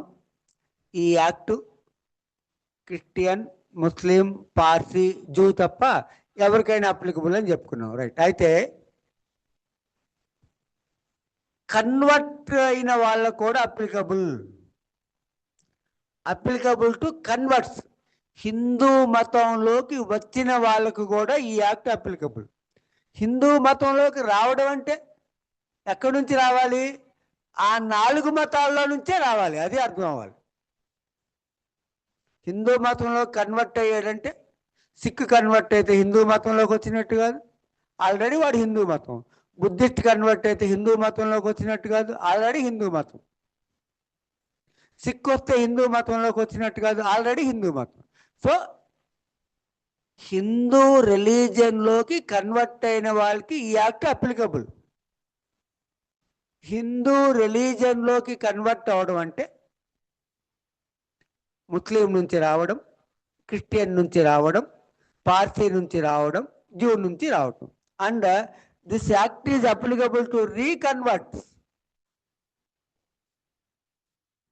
హిందూ రిలీజియన్లోంచి బయటకు వెళ్ళిపోయారు, మళ్ళీ హిందూ మతంలోకి వచ్చారు, వాళ్ళకు కూడా ఈ యాక్ట్ అప్లికబుల్. అట్లా హిందూ మతంలో నుంచి బయటికి వెళ్ళడం అంటే ఆ 4 మతాల్లోకే వెళ్ళాలి. ఇప్పుడు ఒక సిక్కు బౌద్ధ మతం తీసుకున్నాడు, హిందువులోనే ఉన్నట్టు కదా ఈ యాక్ట్ ప్రకారం. హిందూ సిక్కు మతం తీసుకున్నాడు, లేకపోతే ఒక సిక్కు జైన మతం తీసుకున్నాడు, ఇట్లా ఉన్నట్టేగా. హిందూ మతంలో నుంచి బయటికి వెళ్ళడం అంటే మళ్ళీ క్రిస్టియన్, ముస్లిం, పార్సీ, జూ మతంలోకి వెళ్ళాడు. వెనక్కి రావడం అంటే ఆ 4 మతాల్లోకి వెళ్ళిన వాడు వెనక్కి వస్తే రీకన్వర్ట్ అయితే కూడా ఈ యాక్ట్ అప్లికబుల్.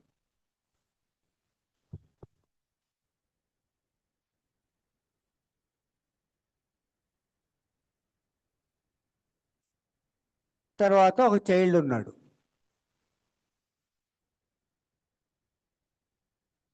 ఇతను హిందువు ఎలా అవుతాడంటే, if both the parents are Hindus, father Hindu, mother Hindu, అప్పుడు ఇంకా అతను హిందూ కిందే లెక్క.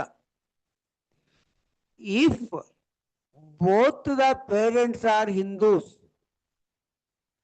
That person becomes Hindu. Whether legitimate or illegitimate, ఆడు పెళ్లి చేసుకొని పుట్టాడా, పెళ్లి చేసుకోకుండా పుట్టాడా అనేది ఇక్కడ అనవసరం.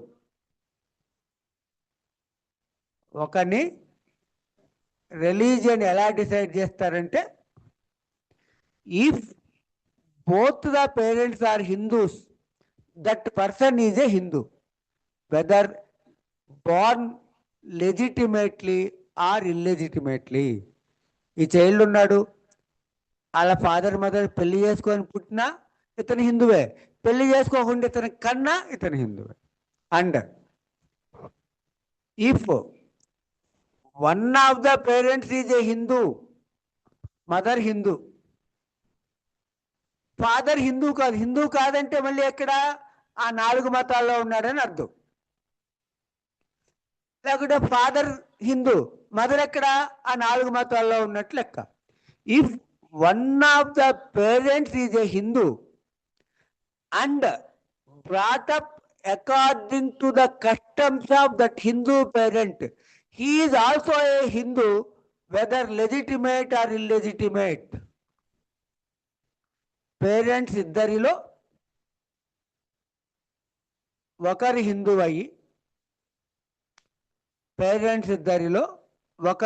అయ్యి, ఆ పిల్లవాడిని ఆ హిందూ ఆచారాల ప్రకారం పెంచితే అతను హిందూ, మళ్ళీ లెజిటిమేట్ అయినా ఇల్లెజిటిమేట్ అయినా.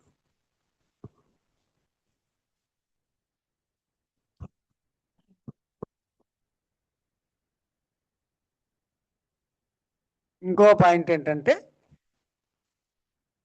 ఈ act not applicable to scheduled tribes.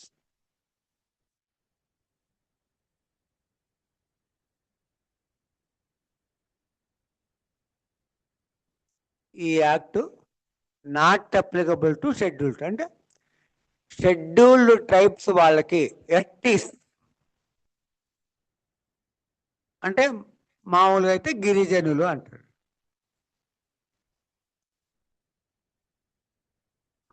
ఈ షెడ్యూల్డ్ ట్రైబ్ వాళ్ళకి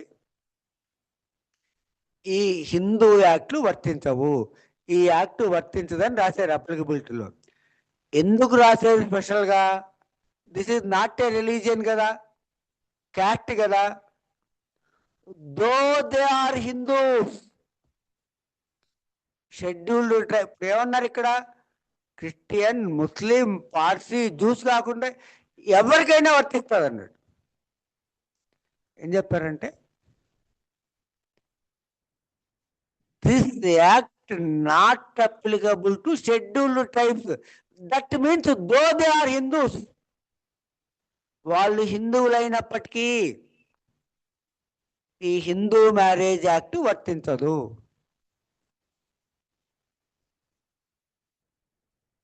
క్లియర్గా ఉండాలండి. ఇది ఒక క్యాస్ట్. ఇప్పుడు వరకు మనం ఓన్లీ రిలీజియన్ బేస్ మీద చెప్పుకున్నాం. అసలు ఈ యాక్టే రిలీజియన్ కదా హిందూ అంటే. కానీ షెడ్యూల్డ్ ట్రైబ్స్ వాళ్ళకి ఇది వర్తించదు అంటే వాళ్ళు హిందువులైనప్పటికి కూడా వర్తించదని మనం అర్థం చేసుకోవాలి. So this act is not applicable to scheduled tribes. బ్రాకెట్లో దో దే ఆర్ హిందూస్. ఎందుకు అలా ప్రత్యేకంగా చెప్పాడంటే ఆడు హిందువా, క్రిస్టియనా, ముస్లిమా అనవసరం. ఈ యాక్ట్ వాళ్ళకి వర్తించదు అంటే హిందువులైనప్పటికీ వర్తించదని. ఇక్కడ డెఫినేషన్ చెప్పారు. షెడ్యూల్డ్ ట్రైబ్స్ అంటే ఎవరో చెప్పారు. షెడ్యూల్డ్ ట్రైబ్స్ అంటే ఎవరంటే ఈ యాక్ట్లో చెప్పిందే recognized under article 366 clause 25 of our constitution. అంటే ఆర్టికల్ 366 clause 25 ప్రకారం కాన్స్టిట్యూషన్లో ఈ దేశంలో ఎవరు షెడ్యూల్ ట్రైబ్తో నిర్ణయిస్తారు వాళ్ళకి ఈ యాక్ట్ వర్తించదని చెప్పారు.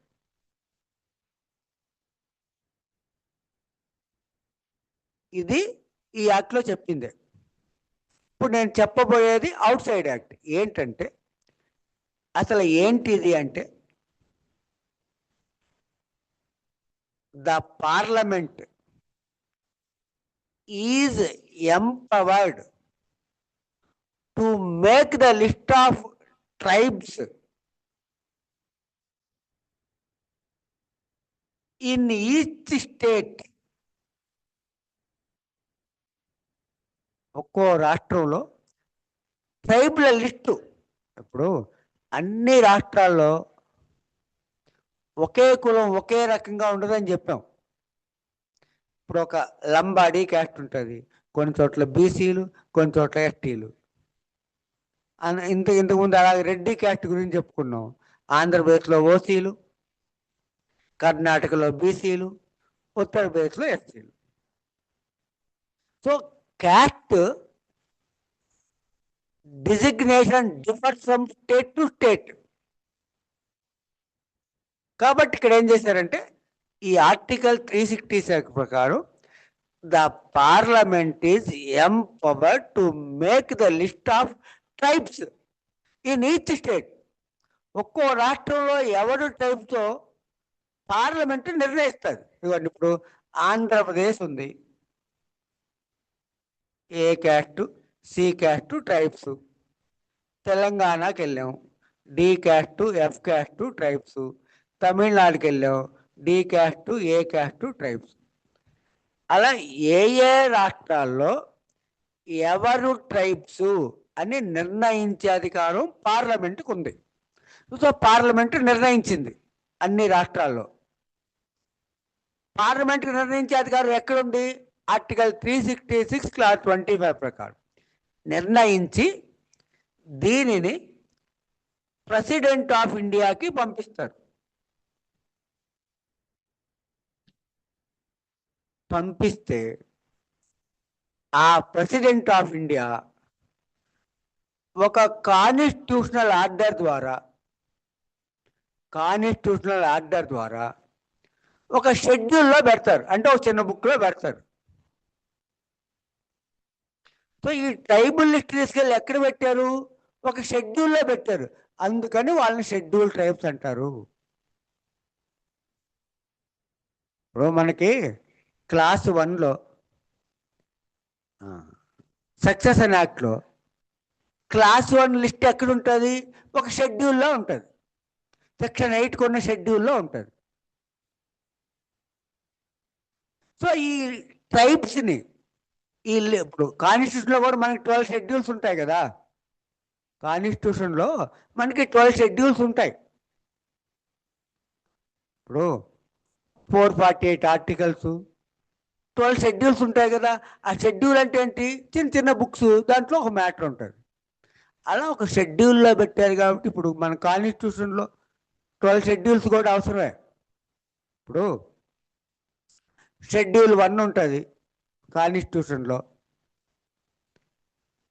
ఈ దేశంలోని రాష్ట్రాల పేర్లు, వాటి బార్డర్లు ఎక్కడ ఉంటాయంటే షెడ్యూల్ 1లో ఉంటాయి. ఆంధ్రప్రదేశ్, ఈ రాష్ట్రం పేరు ఆంధ్రప్రదేశ్, ఈ రాష్ట్రం పేరు తెలంగాణ, ఈ రాష్ట్రం పేరు తమిళనాడు అని ఎక్కడ ఉంటుంది? షెడ్యూల్ 1లో ఉంటుంది కాన్స్టిట్యూషన్లో. వాటి బార్డర్ ఎక్కడ ఉంటుంది? ఆంధ్రప్రదేశ్ తమిళనాడు బార్డర్ ఇది, కర్ణాటక తెలంగాణ బార్డర్ ఇది. ఎక్కడ ఉంటుంది? షెడ్యూల్ 1లో ఉంటుంది. షెడ్యూల్ 2లో salaries of highest officers, president salary ఎంత, వైస్ ప్రెసిడెంట్ శాలరీ ఎంత, లోక్సభ స్పీకర్ శాలరీ ఎంత, సుప్రీంకోర్టు జడ్జి శాలరీ ఎంత, హైకోర్టు జడ్జి శాలరీ ఎంత, గవర్నర్ శాలరీ ఎంత, ఎంపీ శాలరీ ఎంత, ఇవన్నీ నిర్ణయించేది పార్లమెంటే కానీ సెకండ్ షెడ్యూల్లో ఉంటుంది. థర్డ్ షెడ్యూల్లో ఇప్పుడు చెప్పుకున్న హైయెస్ట్ ఆఫీసర్స్ ఓత్ ఎవరి ముందు ప్రమాణం చేయాలి? President of India supreme court judge ముందు చేయాలి, supreme court judge president of India ముందు చేయాలి. అట్లా ఎవరి ముందు ప్రమాణం చేయాలో థర్డ్లో ఉంటుంది. ఫోర్త్లో ఏముంటుంది? Allocation of seats in Rajya Sabha to various states. ఈ దేశంలో ఏ రాష్ట్రానికి ఎన్ని రాజ్యసభ సీట్లు కేటాయించారు? రాజ్యసభ సీట్లు ఉంటాయండి 245. దాంట్లో ఆంధ్రప్రదేశ్కి 11, తెలంగాణకి 7, కర్ణాటక 18. అట్లా ఏ రాష్ట్రానికి రాజ్యసభ సీట్లు ఎన్నో ఫోర్త్ షెడ్యూల్లో ఉంటుంది. 4 వరకు ఒకసారి చూడండి. First schedule name of states and it's borders. 2 salaries and allowances of highest posts. 4 3 oaths of highest posts. 4 allocation of seats to various states in Rajya Sabha. ఇంకా 5 ఉందనుకోండి. ఈ దేశంలో ఇప్పుడు మనం షెడ్యూల్ ట్రైబ్ వాళ్ళకి హిందూ లాస్ వర్తించు అనుకున్నాం. మరి వాళ్ళకి ఏ లాస్ వర్తించాలి? సపరేట్ లాస్ ఉంటాయి. అడ్మినిస్ట్రేషన్ ఆఫ్ ట్రైబల్ ఏరియాస్ పరిపాలన వేరుగా ఉంటుంది. ఐటీడీఏ ప్రాజెక్టులను ఉంటాయి, ఇంటిగ్రేటెడ్ ట్రైబల్ డెవలప్మెంట్ ఏజెన్సీలను ఉంటాయి. So administration of tribal areas in various states. 6 administration of tribal people of north eastern states. ఇప్పుడు మిజోరాము, అస్సాము, మేఘాలయ, ఈ రాష్ట్రాల్లో ట్రైబల్స్కి మళ్ళీ సపరేట్. ఇప్పుడు ఒక ఎగ్జాంపుల్ ఏంటంటే ఇక్కడ ఆంధ్రప్రదేశ్లో షెడ్యూల్ ట్రైబ్ వాళ్ళకి గవర్నమెంట్ ఉద్యోగాల్లో 7% ఇస్తారు. మరి నాగాలాండ్ వెళ్ళి షెడ్యూల్ ట్రైబ్ వాళ్ళకి 7% ఇస్తా అంటే కుదరదు కదా, అక్కడ ఉండే మొత్తం వాళ్ళే. సో అట్లా నార్త్ ఈస్టర్న్ స్టేట్స్లో ట్రైబల్ పీపుల్ ఎక్కువగా ఉన్న చోట అడ్మినిస్ట్రేషన్ వేరుగా ఉంది. ఇక్కడేమో ఓన్లీ ట్రైబల్ నివసించే ఏరియాలు 5, ట్రైబల్ ఎక్కువగా నివసించే రాష్ట్రాలు 6, 7 division of powers. Central government వేటిని పరిపాలించాలి, స్టేట్ గవర్నమెంట్ వేటిని పరిపాలించాలి, ఇద్దరు కలిపి వేటిని పరిపాలించాలి. Division of powers. ఇప్పుడు ఇన్కమ్ ట్యాక్స్, రైల్వేలు, defence central government, police, revenue state government. Concurrent ఇద్దరు కలిసి ఎడ్యుకేషన్ ఇద్దరు పరిపాలించాలి, ఫారెస్ట్ ఇద్దరు పరిపాలించాలి, వెయిట్స్ అండ్ మెజర్స్ ఇద్దరు పరిపాలించాలి. ఇట్లా కాంకరెంట్ లిస్ట్ ఉంటుంది. ఇవి 7లో ఉంటుంది. 8లో రికగ్నైజ్డ్ లాంగ్వేజెస్. ఈ దేశంలో 5,000 భాషలు ఉంటాయి. వాటిలో 22 లాంగ్వేజ్ని అఫీషియల్ లాంగ్వేజెస్గా ప్రకటించారు. So recognized languages of India ఒక 22 ఉంటాయి. అది 8లో ఉంటుంది. ఈ 8 మనం కాన్స్టిట్యూషన్ 4లోకి వచ్చినప్పుడు ఉంది. 9, 10, 11, 12 తర్వాత యాడ్ చేశారు. 9 ఏంటి? 1951లో ఫస్ట్ అమెండ్మెంట్ ద్వారా యాడ్ చేశారు. 1951లో abolition of zamindari system, introduction of land reforms. అంటే ఏంటి? ఆ రోజు వరకు 1950 వరకు ఈ అమెండ్మెంట్ జరిగే వరకు ఈ దేశంలో జమీందారీ సిస్టమ్ ఉంది. జమీందారీ సిస్టమ్ అంటే ఏంటి? ఒక ఊర్లో ఆయన దగ్గర 1,000 ఏకర్స్ ఉంటాయి. అతను ఎవరు కావాలంటే వాళ్ళకి ఇచ్చి రెంట్ కలెక్ట్ చేసుకునేవాడు. ల్యాండ్కి ఇతనే ఓనరు.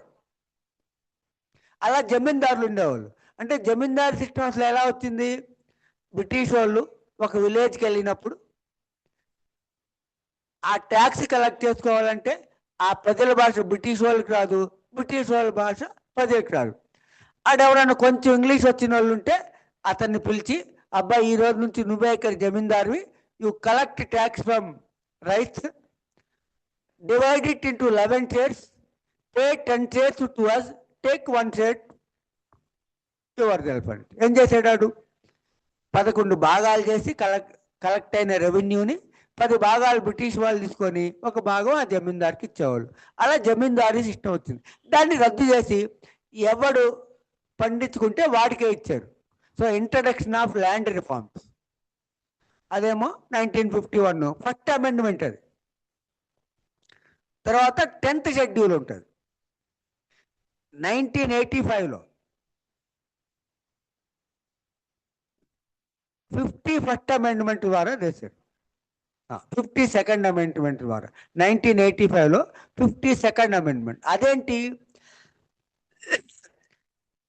Anti defection law. ఇదే పార్టీ ఫిరాయింపుల చట్టం అంటాం. అంటే 1985కు ముందు ఓ కాంగ్రెస్ పార్టీ తరఫున గెలిచాడు, 10 రోజులు అయినాక బీజేపీలోకి వెళ్ళొచ్చు, ఇంకో 10 రోజులు అయినాక తెలుగుదేశంలోకి వెళ్ళొచ్చు. వాళ్ళు ఇష్టం వచ్చినప్పుడు పార్టీలు మారచ్చు. ఇక్కడ ఒక యాక్ట్ చేశారు. ఏం చేశారంటే యాంటీ డిఫెక్షన్ లా చేసి ఒక పార్టీ తరపున గెలిచి ఇంకో పార్టీలోకి వెళ్తే ఆ ఎమ్మెల్యే పదవి, ఎంపీ పదవి పోతుంది. అయితే ఒకవేళ ఒక పార్టీలో 30 మంది ఉన్నారనుకోండి, ఆ పార్టీలోంచి 1/3 10 మంది కన్నా ఎక్కువ వెళ్తే పదవులు పోవు. అది యాంటీ. సరే, మళ్ళీ కాన్స్టిట్యూషన్ చేసినప్పుడు చేస్తాం అనుకోండి. అది 10th. ఇంకా 11th షెడ్యూల్ ఏంటి? 1992లో చేశారు, 93rd అమెండ్మెంట్. 1992లో కాన్స్టిట్యూషనలైజేషన్ ఆఫ్ పంచాయతీరాజ్ సిస్టమ్. అంటే ఇప్పుడు మనకు పంచాయతీ ఎలక్షన్ జరుగుతాయి కదా, ఈ ఎలక్షన్ కంపల్సరీ జరపాలి. ఉమెన్ రిజర్వేషన్ ఇలా ఉండాలి, లేకుంటే ఎస్సీ ఎస్టీల రిజర్వేషన్ ఇలా ఉండాలి, సర్పంచ్ని ఇలా ఎన్నుకోవాలి, ఇంత పీరియడ్, ఇవన్నీ కాన్స్టిట్యూషన్లో పెట్టింది 1992లో 73rd అమెండ్మెంట్ ద్వారా పెట్టి ఆ పంచాయతీలుగా 29 పవర్స్ కూడా ఇచ్చాడు. రోడ్లు వేసుకోవచ్చు, లైట్లు వేసుకోవచ్చు, ట్యాక్స్ వసూలు చేసుకోవచ్చు అని. So 1992 73rd amendment panchayati raj system. అలాగే 1992లో 93 రాసాం ఏంటిది, 1992లో ఫోర్స్ 93, మళ్ళీ 1992లోనే పంచాయతీలేమో 73rd అమెండ్మెంట్, ఇదేమో 74th అమెండ్మెంట్. అలాగే మున్సిపాలిటీలు కొన్ని అధికారాలు ఒక 18 పవర్స్ ఇచ్చారు, 12 షెడ్యూల్స్. ఊరికే ఒక 5 నిమిషాల్లో చెప్పారు. మనం కాన్స్టిట్యూషన్ చేసినప్పుడు అవన్నీ డీటెయిల్గా చేస్తాం. అవేంటి ఒక షెడ్యూల్లో పెట్టారు కదా, అలా ఈ ట్రైబ్స్ లిస్ట్ని తీసుకెళ్ళి ఒక షెడ్యూల్లో పెట్టారు కాబట్టి వాళ్ళని షెడ్యూల్ ట్రైబ్స్ అంటారు, అంతే. అదే అసలు షెడ్యూల్ ట్రైబ్స్ అంటే పేరు. సో ఓకే అండి, ఇక్కడ ఏం చెప్పాం మనం, షెడ్యూల్ ట్రైబ్స్కి ఈ హిందూ యాక్ట్లు వర్తించవు, బ్రాకెట్లో దో దే ఆర్ హిందూస్, ఇది వాళ్ళే చెప్పారు యాక్ట్లోనే. షెడ్యూల్ ట్రైబ్స్ అంటే ఈ లిస్టు ప్రకారం పార్లమెంటు చే డిక్లేర్ చేయబడిన వాళ్ళు అని.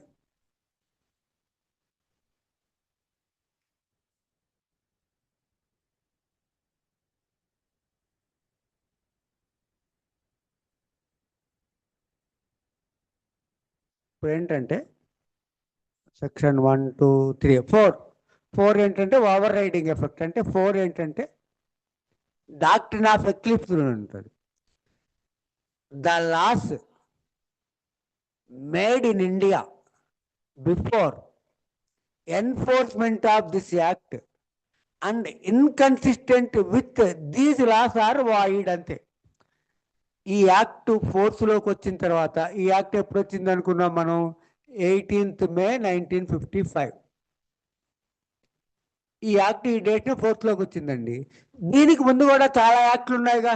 ఇప్పుడు మన కాన్స్టిట్యూషన్ ఫోర్స్లోకి వచ్చింది రిపబ్లిక్ డే నుంచి. అంతకుముందు 20 కాన్స్టిట్యూషన్లు ఉన్నాయి ఈ దేశంలో, బ్రిటిష్ వాళ్ళు తయారు చేసినాయి. 1935 ఇండియన్ కౌన్సిల్ యాక్ట్ ఉంటుంది. 1919 మాంటేగు జెమ్స్ఫోర్డ్ రిఫార్మ్స్ ఉంటాయి. 1909 మార్లే మింటో రిఫార్మ్స్ ఉంటాయి. 1833 చార్టర్ యాక్ట్ ఉంటుంది.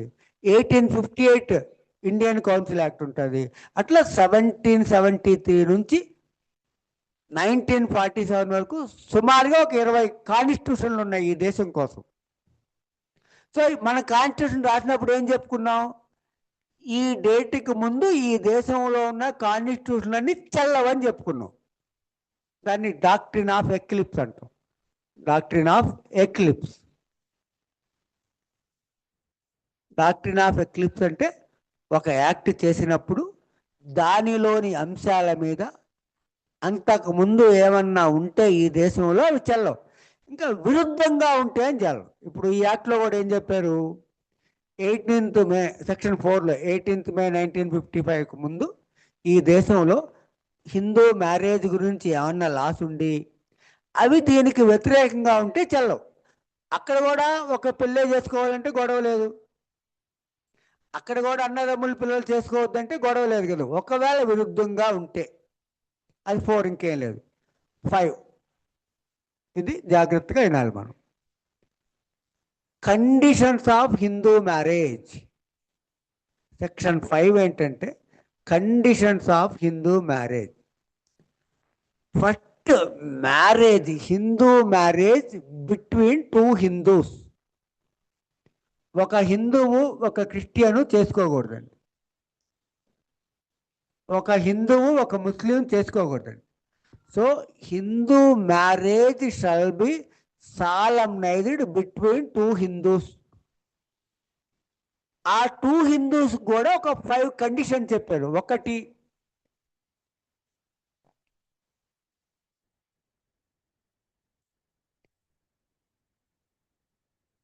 neither wife nor husband has living spouse బతికి ఉన్న భార్య కానీ భర్త కానీ ఉన్నప్పుడు మ్యారేజ్ చేసుకోకూడదు. అది వైఫ్ ఉంది, ఇంకో మ్యారేజ్ చేసుకోకూడదు.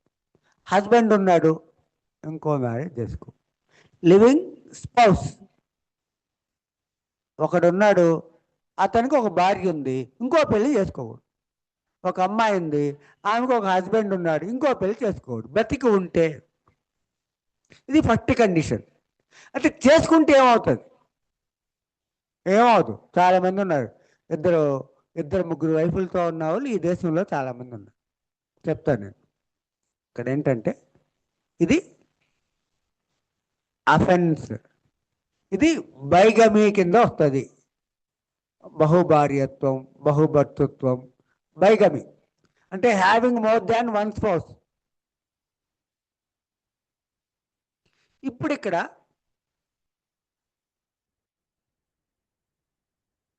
బతికి ఉన్న భార్య కానీ బతికి ఉన్న భర్త కానీ లివింగ్ స్పౌస్ ఉంటే మ్యారేజ్ చేసుకోకూడదు.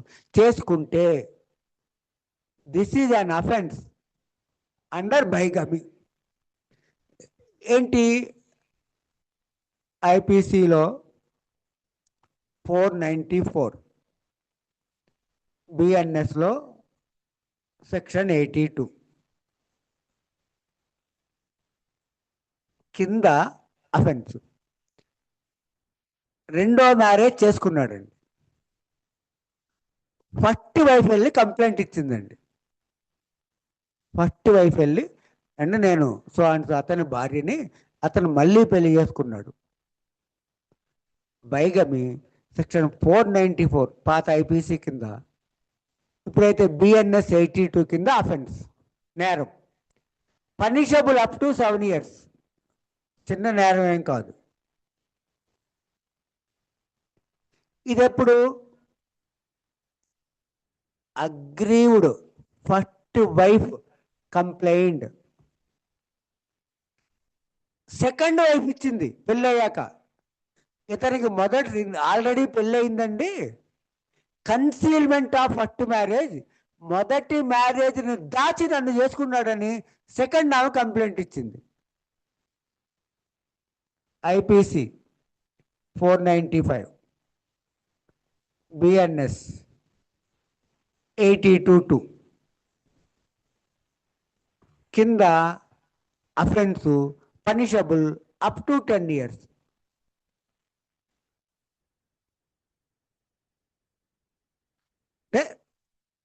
అది హస్బెండ్ అయినా వైఫ్ అయినా. ఇప్పుడు వైఫ్ చేసుకుంది, హస్బెండ్ కంప్లైంట్ ఇస్తాడు. మొదటి హస్బెండ్ ఇస్తే సెకండ్ హస్బెండ్. మొదటి వైఫ్ అంటే మనం ఎగ్జాంపుల్ హస్బెండ్ తీసుకుంటున్నాం, ఎందుకంటే ఎక్కువ మగవాళ్ళు చేసుకుంటారు కాబట్టి. ఫస్ట్ ఒక అతను వైఫ్ ఉండగా ఇంకో పెళ్లి చేసుకున్నాడండి. మొదటి వైఫ్ వెళ్ళి కంప్లైంట్ ఇచ్చింది, నేను అతని హస్బెండ్ నండి, మళ్ళీ మ్యారేజ్ చేసుకున్నాడని. అది బైగమీ అండర్ సెక్షన్ 494 ఐపీసీ 82 బిఎన్ఎస్. అంటే దీని కరస్పాండింగ్ సెక్షన్ ఇది.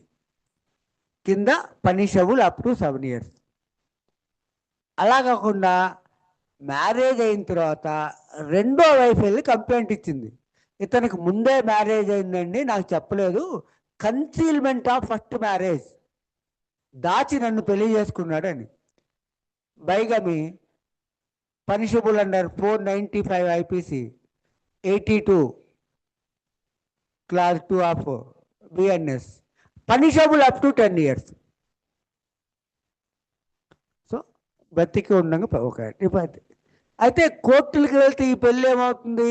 సెకండ్ మ్యారేజ్ వాయిడ్, చెల్లదు. చెల్లదని సెక్షన్ 11లో చెప్పారు. హిందూ మ్యారేజ్ యాక్ట్ సెక్షన్ 11లో సెకండ్ మ్యారేజ్ చెల్లదు. ఎప్పుడు ఇవన్నీ కోర్టులకు వెళ్తాయి. ఇప్పుడు ఇక్కడ జాగ్రత్తగా చూడండి. ఈమె పెళ్లి చేసుకుంది, రెండో ఆయన పెళ్లి చేసుకున్నాడండి. ముందు ఆమెకు చెప్పాడు, రెండో ఆమెకు చెప్పాడు, పెళ్లి చేసుకున్నాడు.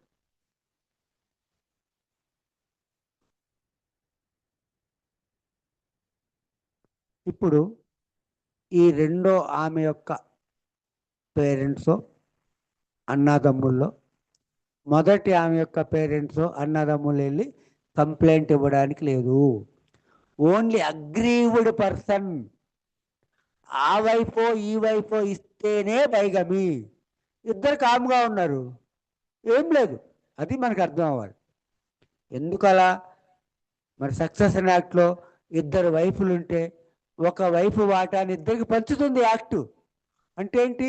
ఉంటారని ఇద్దరు వైఫులు. ఇప్పుడు మ్యారేజ్ చెల్లదంటే ఎక్కడ చెల్లదు? కోర్టుకి వెళ్తేనేగా. ఒకడు ఏ బి తలబాలు కొట్టాడు, ఆయనకి ఎప్పుడు శిక్ష పడుతుంది? వీడు వెళ్ళి కంప్లైంట్ ఇస్తేనే కదా. వీడు పోనీలో ఎవరు తిరుగుతాడు పోలీస్ స్టేషన్ చుట్టూ? ఎలా ఉంటుంది పోలీస్ స్టేషన్లో? కంప్లైంట్ ఇచ్చినాడైనా ఒకటే, పోలీసులకి అక్యూజ్ అయినా ఒకటే, ఇద్దరు సమానంగా చూస్తారు. అది ఈయన కొట్టాడు, అబ్బాయి వీడు కొట్టించుకున్నవాడని ఆయన గౌరవంగా చూడరు కదా. కంప్లైంట్ ఇయటానికి వెళ్ళానా భయపడాలి, అంటే కొట్టినా మనల్ని ఎవడన్నా కొట్టినా భయపడాలి, మనం నన్ను కొట్టినా భయపడాలి. ఇద్దరికి ఒకే ట్రీట్మెంట్ అక్కడ పోలీస్ స్టేషన్లో. ఏదో ఒక ఇన్ఫ్లుయెన్స్ ఉండాలి, పొలిటికల్ ఇన్ఫ్లుయెన్స్ కానీ, అండ్యూ ఇన్ఫ్లుయెన్స్, పైన ఆఫీసర్లు తెలిసిన వాళ్ళు, లేదంటే corruption, పెక్యునరీ gain, vested interest, political pressure, ఇవన్నీ ఉంటాయి పోలీస్ స్టేషన్లో. అవన్నీ లేకుండా వెళ్తే నువ్వు కంప్లైంట్ అయినా ఒకటే, అక్యూజ్డ్ అయినా ఒకటే. అందుకే కదా పోలీస్ స్టేషన్కి వెళ్ళాలంటే భయపడతారు. సో ఇక్కడ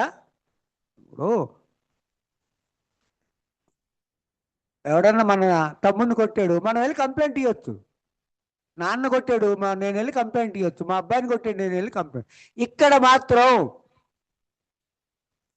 అగ్రీవ్డ్ పర్సన్, మొదటి వైఫ్ కానీ సెకండ్ వైఫ్ కానీ వీళ్ళిద్దరూ ఓకే. ముందే తెలుసో లేకపోతే తర్వాత చెప్పుకున్నారు, వీళ్ళిద్దరూ ఓకే, నథింగ్ విల్ హ్యాపెన్. అందుకే చాలామందికి, రిచ్ పీపుల్కి, లేదా పెద్ద పెద్ద ఆఫీసర్లకి, లేకపోతే ఎక్కువ మాస్ వాళ్ళకి ఇద్దరు వైఫులు ఉంటారు. ఇద్దరు వైఫులు తక్కువ ఉండేది మిడిల్ క్లాస్ వాళ్ళకే. అంటే కుళ్ళి చస్తారు సమాజానికి భయపడి, వేరేవాడెవడు భయపడ్డు. ఈ సమాజంలో డబ్బున్నవాడు సమాజానికి భయపడ్డు, డబ్బు లేని పేదవాడు సమాజానికి భయపడ్డు. ఎవడో భయపడతాడంటే మధ్యలో వాడే వణికిపోతాడు సమాజం అంటే. కాబట్టి వీళ్ళకే ప్రాబ్లం. ఓకే అండి, రైట్. సో ఫస్ట్ కండిషన్ కొంతవరకు అర్థం అవ్వాలండి. అయితే ఫస్ట్ కండిషన్ని కాంట్రావిన్ చేస్తే, వైలేట్ చేస్తే ఏమవుతుందంటే punishable under 494, 425, 82, 82 up to under bigamy. ఇంట్లో ఒకటి గుర్తుపెట్టుకోండి, ఫస్ట్ వైఫ్ కంప్లైంట్ ఇస్తే 7 years 82 section, second wife complaint ఇస్తే 10 years 82(2). మన పాతకి అక్కర్లా, ఐపీసీ ఊరికే చెప్పాం కానీ ఇంకా 494, 495 అక్కర్లా. అవి పాత వాళ్ళు అవి గుర్తుంచుకుంటారు, కొత్త వాళ్ళు నేర్చుకునేవి కొత్తగా నేర్చుకోవాలి, కొత్త యాక్ట్లే నేర్చుకోవాలి. అది ఏమవుతుంది? వాయిడ్, చెల్లదు. ఆ చెల్లదన్న దగ్గర టెక్నిక్ ఉంది. ఎప్పుడు చెల్లదు? కోర్టుకి వెళ్తే.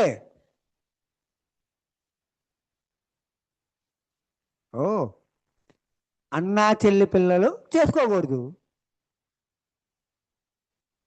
చేసుకుంటే వాయిడ్ చెల్లదు. ఎప్పుడు? కోర్టుకి వెళ్తే.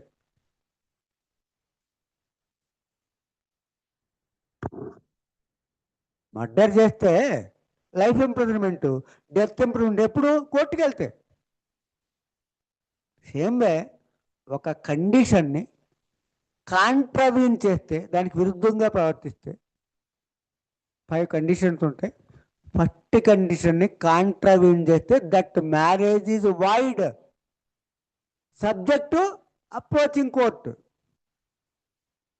అప్పుడే అది wide. And more over punishable. 2 పాయింట్లు గుర్తుపెట్టుకోవాలి. అయితే ఇక్కడ కండిషన్ సెక్షన్ 5, ఇది వాయిడ్ అని సెక్షన్ 11లో చెప్పారు, అది మళ్ళీ గుర్తుపెట్టుకోవాలి. ఫస్ట్ కండిషన్ని కాంట్రవీన్ చేసి పెళ్లి చేసుకుంటే సెక్షన్ 11 హిందూ మ్యారేజ్ యాక్ట్ ప్రకారం వాయిడ్.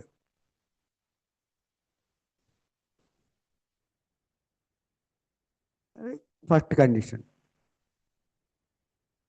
ఓన్లీ 5 కండిషన్స్ ఉంటాయి.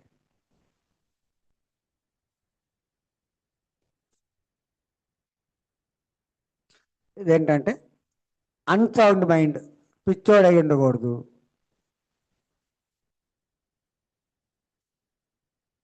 లేకపోతే మెంటల్ డిజార్డర్ ఉంటుంది,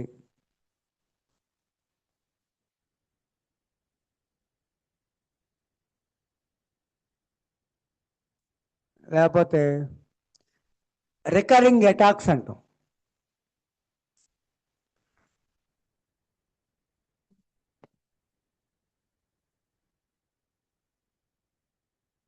recurring attacks of mental disorder అంటే అపరిచితులాగా, అంటే అన్సౌండ్ మైండ్ ఉన్న 2లో ఏ అంటే పిచ్చోడు, పెళ్ళికి అనర్హుడు.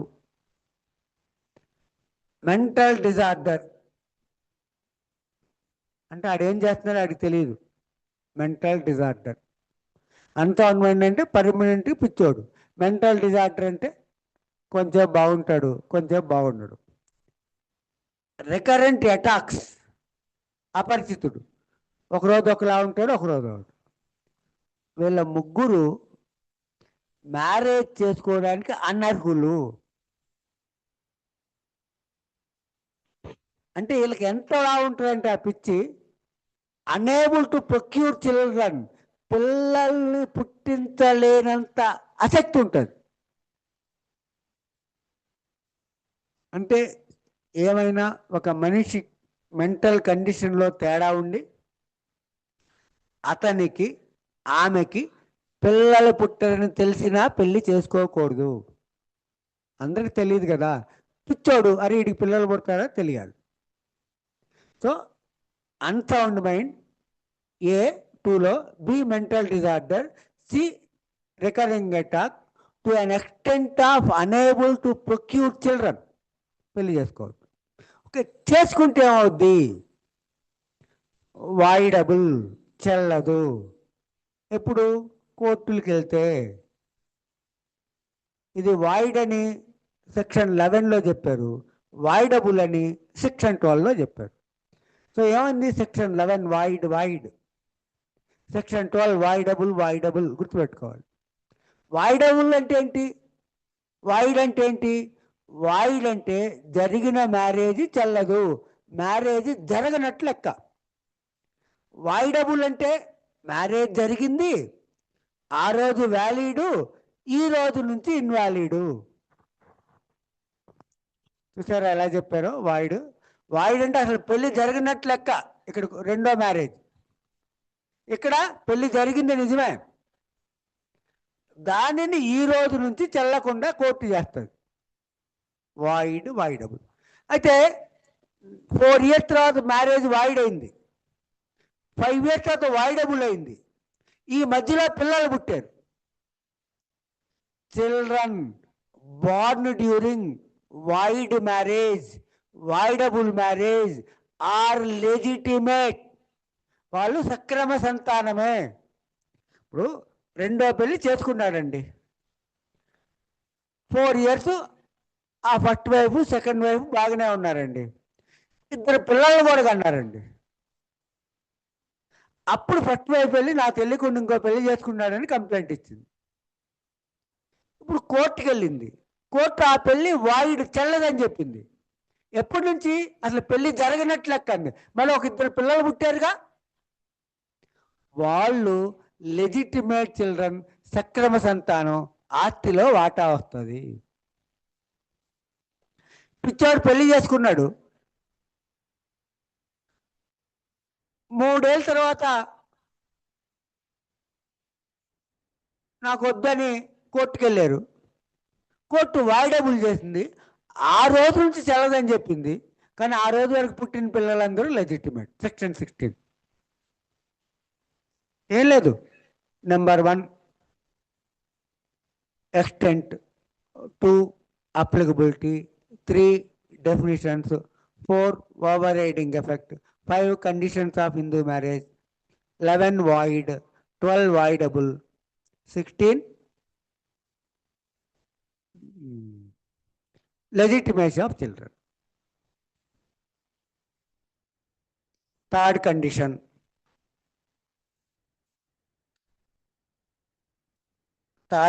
ఏంటంటే ఏజ్ ఫ్యాక్టర్. బ్రైడ్కి 18 years కంప్లీట్ అవ్వాలి, బ్రైడ్ గ్రూమ్కి 21 years కంప్లీట్ అవ్వాలి, అంతే కదా. అంటే అమ్మాయికి 18 years నిండి ఉండాలి, అబ్బాయి 21 years నిండి ఉండాలి. ఇదేంటి ఇప్పుడు మనకి అలా అయితే ఆ లోపల జరిగితే చైల్డ్ మ్యారేజ్ కింద వస్తుంది. ఇప్పుడు restrainment of child marriage act ఉంటుంది 1929. Restrainment of child marriage act 1929. 1929లో 14 years లోపు అమ్మాయికి 18 years లోపు అబ్బాయికి పెళ్లి జరిగితే చెల్లదని చెప్పారు.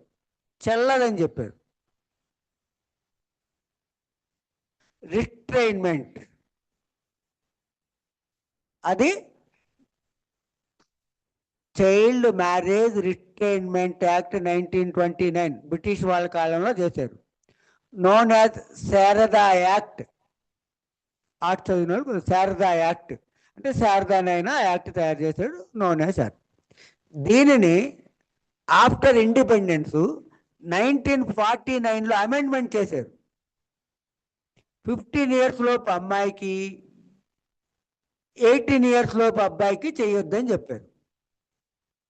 ఒక అమ్మాయికి 1 year పెంచారు. 1978లో అమ్మాయికి 18 years, అబ్బాయికి 21 years అని చేశారు. అంటే ఇప్పుడున్న 18 years, 21 years కండిషన్ ఎప్పటి నుంచి ఉందంటే 1978 నుంచి ఉంది. అదొకటి గుర్తుపెట్టుకోవాలి. ఈ 1978 అనేది మన యాక్ట్లో ఉన్నది. ఈ రెండు ఉండవు. ఓకే, అయితే ఇప్పుడు ఈ చైల్డ్ మ్యారేజ్ జరిగితే ఏమవుతుంది? చైల్డ్ మ్యారేజ్ జరిగితే ఏమవుతుంది? మీరు ఏదో అనుకోండి. చైల్డ్ మ్యారేజ్ వ్యాలిడా, వాయిడబులా? చైల్డ్ మ్యారేజ్ ఈజ్ వ్యాలిడ్, ఇది చెల్లుతుంది. అయితే మరి యాక్ట్ ఎందుకు? చైల్డ్ మ్యారేజ్ చేసిన పేరెంట్స్కి, చైల్డ్ మ్యారేజ్ చేసిన పూజారులకి, పాస్టర్లకి, ఇమాములకి, చైల్డ్ మ్యారేజ్కి అటెండ్ అయిన పెద్దలకి, ఎంకరేజ్ చేసిన వాళ్ళకి 2 years imprisonment and 1 lakh fine. ఇది సెక్షన్ 18లో చెప్పారు. సగం సెక్షన్లో వచ్చేసింది ఈరోజు. సెక్షన్ 18లో పనిష్మెంట్ ఫర్ చైల్డ్ మ్యారేజ్ ఎక్కడుంటాయంటే సెక్షన్ 18లో ఉంటాయి. ఎంత పనిష్మెంటు? 2 years వరకు ఇంప్రిజన్మెంట్, 1 lakh వరకు ఫైన్. ఎవరికి? ఈ పిల్లలకి లేదు, పేరెంట్స్కి, లేకపోతే పెద్దలకి, పూజారులకి, అటెండ్ అయిన వాళ్ళకి పనిష్మెంట్. అయితే 18 years లోపు అమ్మాయిని 18 years దాటిన అబ్బాయి చేసుకుంటే అతనికి కూడా సేమ్ పనిష్మెంట్. అంటే అబ్బాయికి 17 years, అమ్మాయికి 16 years, పనిష్మెంట్ లేదు. అమ్మాయికి 19 years, అబ్బాయికి 20 years పనిష్మెంట్ లేదు. అబ్బాయికి 20 years, అమ్మాయికి లెస్ దాన్ 8 17 years 2 years వరకు ఇంప్రిజన్మెంట్ 1 lakh వరకు ఫైన్. ఇది కొంచెం అర్థం అవ్వాలి. ఇదేంటంటే చూడండి, 18 years లోపు అబ్బాయికి 21 years, 18 years లోపు అమ్మాయి 21 years లోపు అబ్బాయి చేసుకున్న 17 years అమ్మాయిని 25 years అబ్బాయి చేసుకున్నాడు. చైల్డ్ మ్యారేజ్ అంటే ఒక్క చైల్డ్ అయితే కాదు, 20 years అబ్బాయిని 25 years అమ్మాయి చేసుకుంది, చైల్డ్ మ్యారేజ్. ఓకే, ఇప్పుడు ఇక్కడ ఏంటని చెప్పంటే మనం 19 years అమ్మాయిని 20 years అబ్బాయి చేసుకున్నాడు, చైల్డ్ మ్యారేజ్. ఎందుకంటే ఒకడు ఉన్నాడు కాబట్టి. కానీ వీడికి పనిష్మెంట్ లేదు.